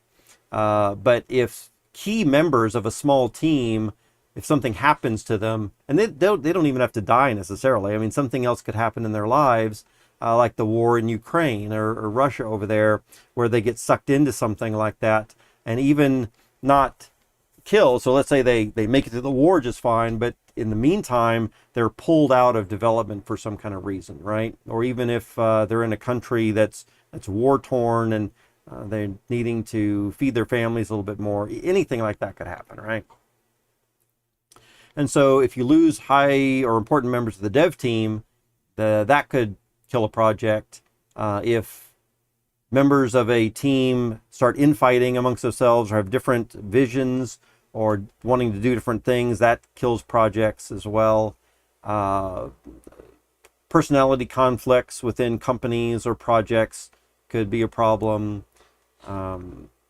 Any number of things could happen. Another project, like I was saying before, another project could come along and outpace DeFi Kingdoms, present a more fun game, and a lot of players here in DeFi Kingdoms could potentially say, oh wow, look at this fun game over here. They're making a lot more progress than our devs here at DeFi Kingdoms. Let's move over to that other game. In fact, that's kind of what happened to me in Sandbox. So I was really big on Sandbox last year.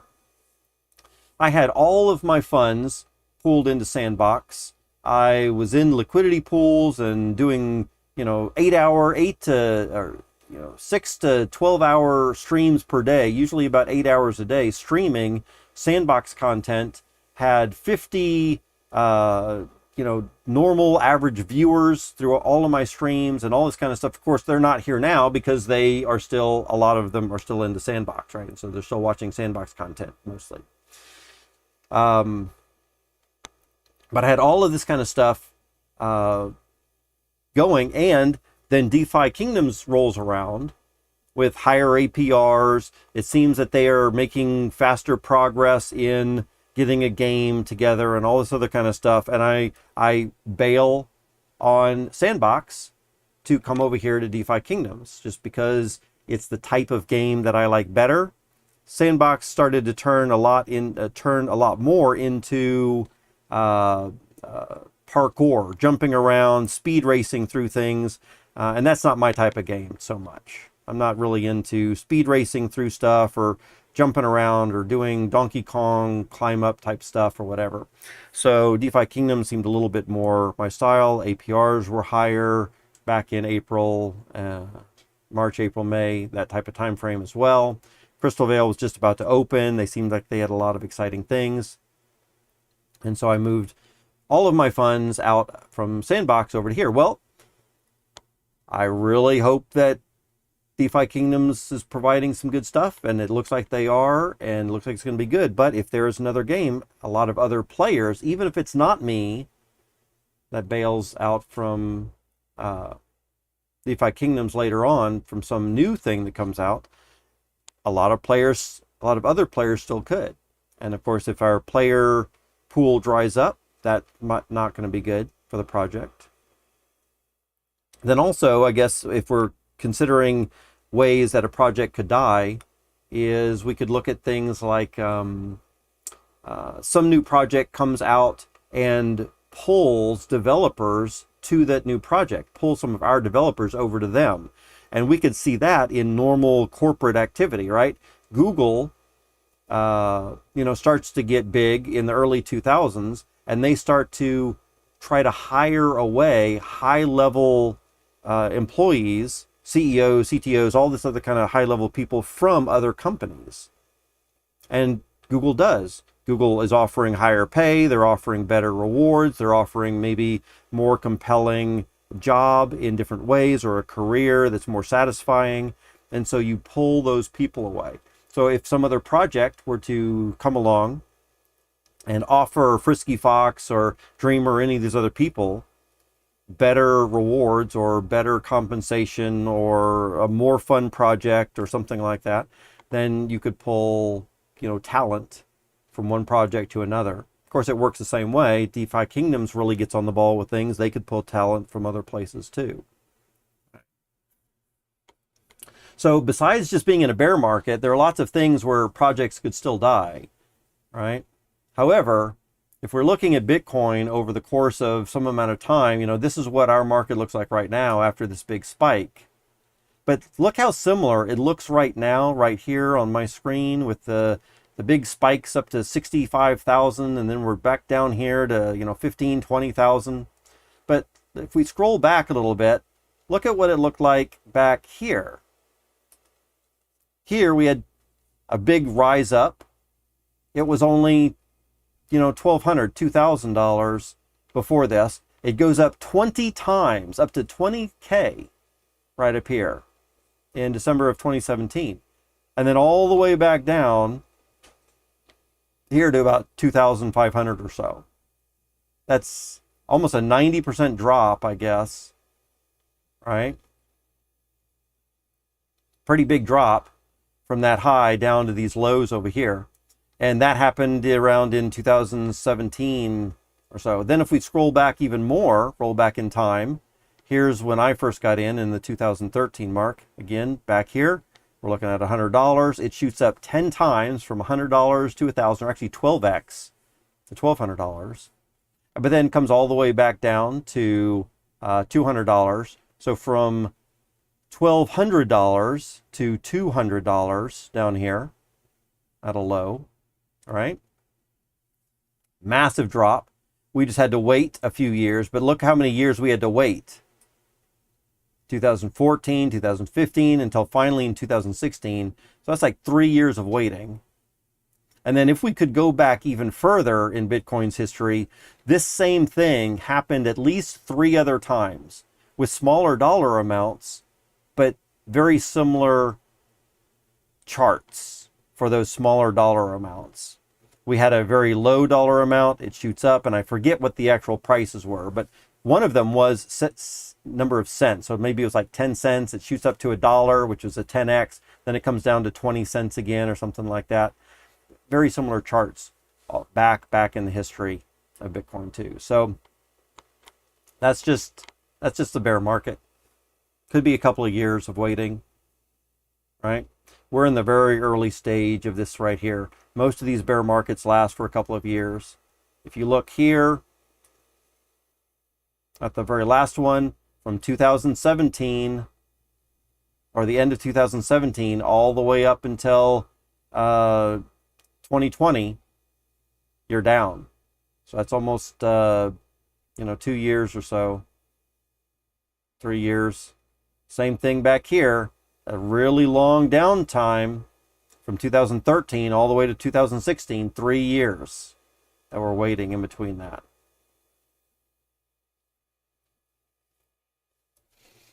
I think esports could be cool for DFK. I would love to watch LAN tournaments, PvP for Twitch for sure. Absolutely, yeah. So there could be a whole lot of good stuff.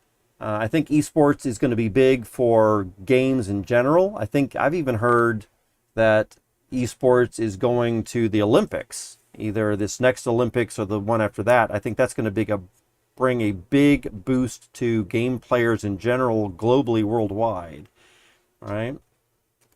And many of them will be blockchain gamers, especially people that like to dabble in the stock market already. They're trying to, win at the stock market.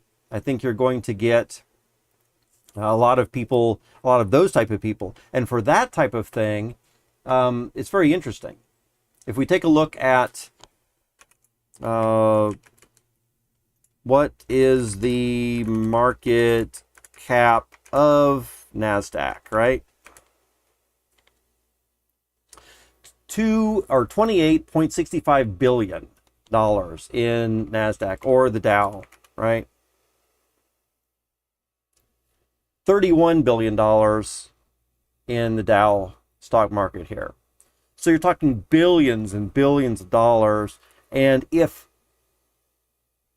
a decent proportion of the money in these stock markets right now is because people are putting their money into a stock and hoping that gains value over time, then there's really not much difference between a person doing that in the stock market and a person doing that in cryptocurrency, right? Bitcoin and whatever. And so as cryptocurrency stabilizes and as governments become a little bit more flexible or relaxed with it, as there becomes, I hate to say regulation because I do not like regulation in general, but I think governments are going to require regulation for things. And once I think there are groups of people that feel that regulation will help bring stability and trust. And when you have that kind of thing, you'll see more people pull their money out of the stock market, bring that into cryptocurrency, and then we could start having billions and billions into a wide variety of cryptocurrencies. And as we have seen, anytime even Bitcoin on the rise, then it rises all the other cryptocurrencies as well. And of course, people, I hope that's not always true. I hope that other cryptocurrencies can break the chain or the dependence on Bitcoin, following along with Bitcoin.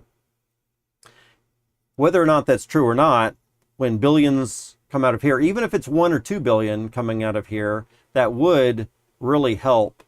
Cryptocurrency gain a lot more traction and value there as well, right? Yeah. Imagine people wagering 1,000 Joule for PvP. Well, again, man. So there are gamblers out there who would probably gamble all kinds of stuff, right?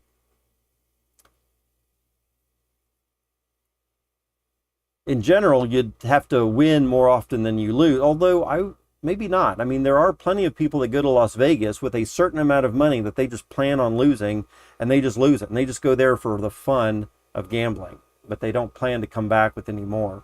So yeah, there could be a lot of people that would just kind of bet various amounts of Joule for PvP stuff. That would be interesting to have that kind of esports. I'm not sure if governments are going to allow that kind of thing to be very obvious or not, right? So gambling is illegal in a lot of places And if you've got something where it's very obvious that you're gambling, you might have governments doing something against that. Like even right now, did you know, are you aware that, and again, maybe I should say, take this with a grain of salt. I think it's true that Japan or Japanese citizens cannot play or cannot win prizes on the blockchain. Can Japanese citizens win crypto prizes? I think the answer is no. Let's see. Japan crypto regulations, while exchanges are legal after a series of high-risk profile attacks, including this heist right here. Let's see. Recognize Bitcoin and other digital currencies as legal property. Biggest market. Regulations, exchanges, future cryptocurrency regulations. I think, and I don't want to, I mean, I'm not going to read all this right now.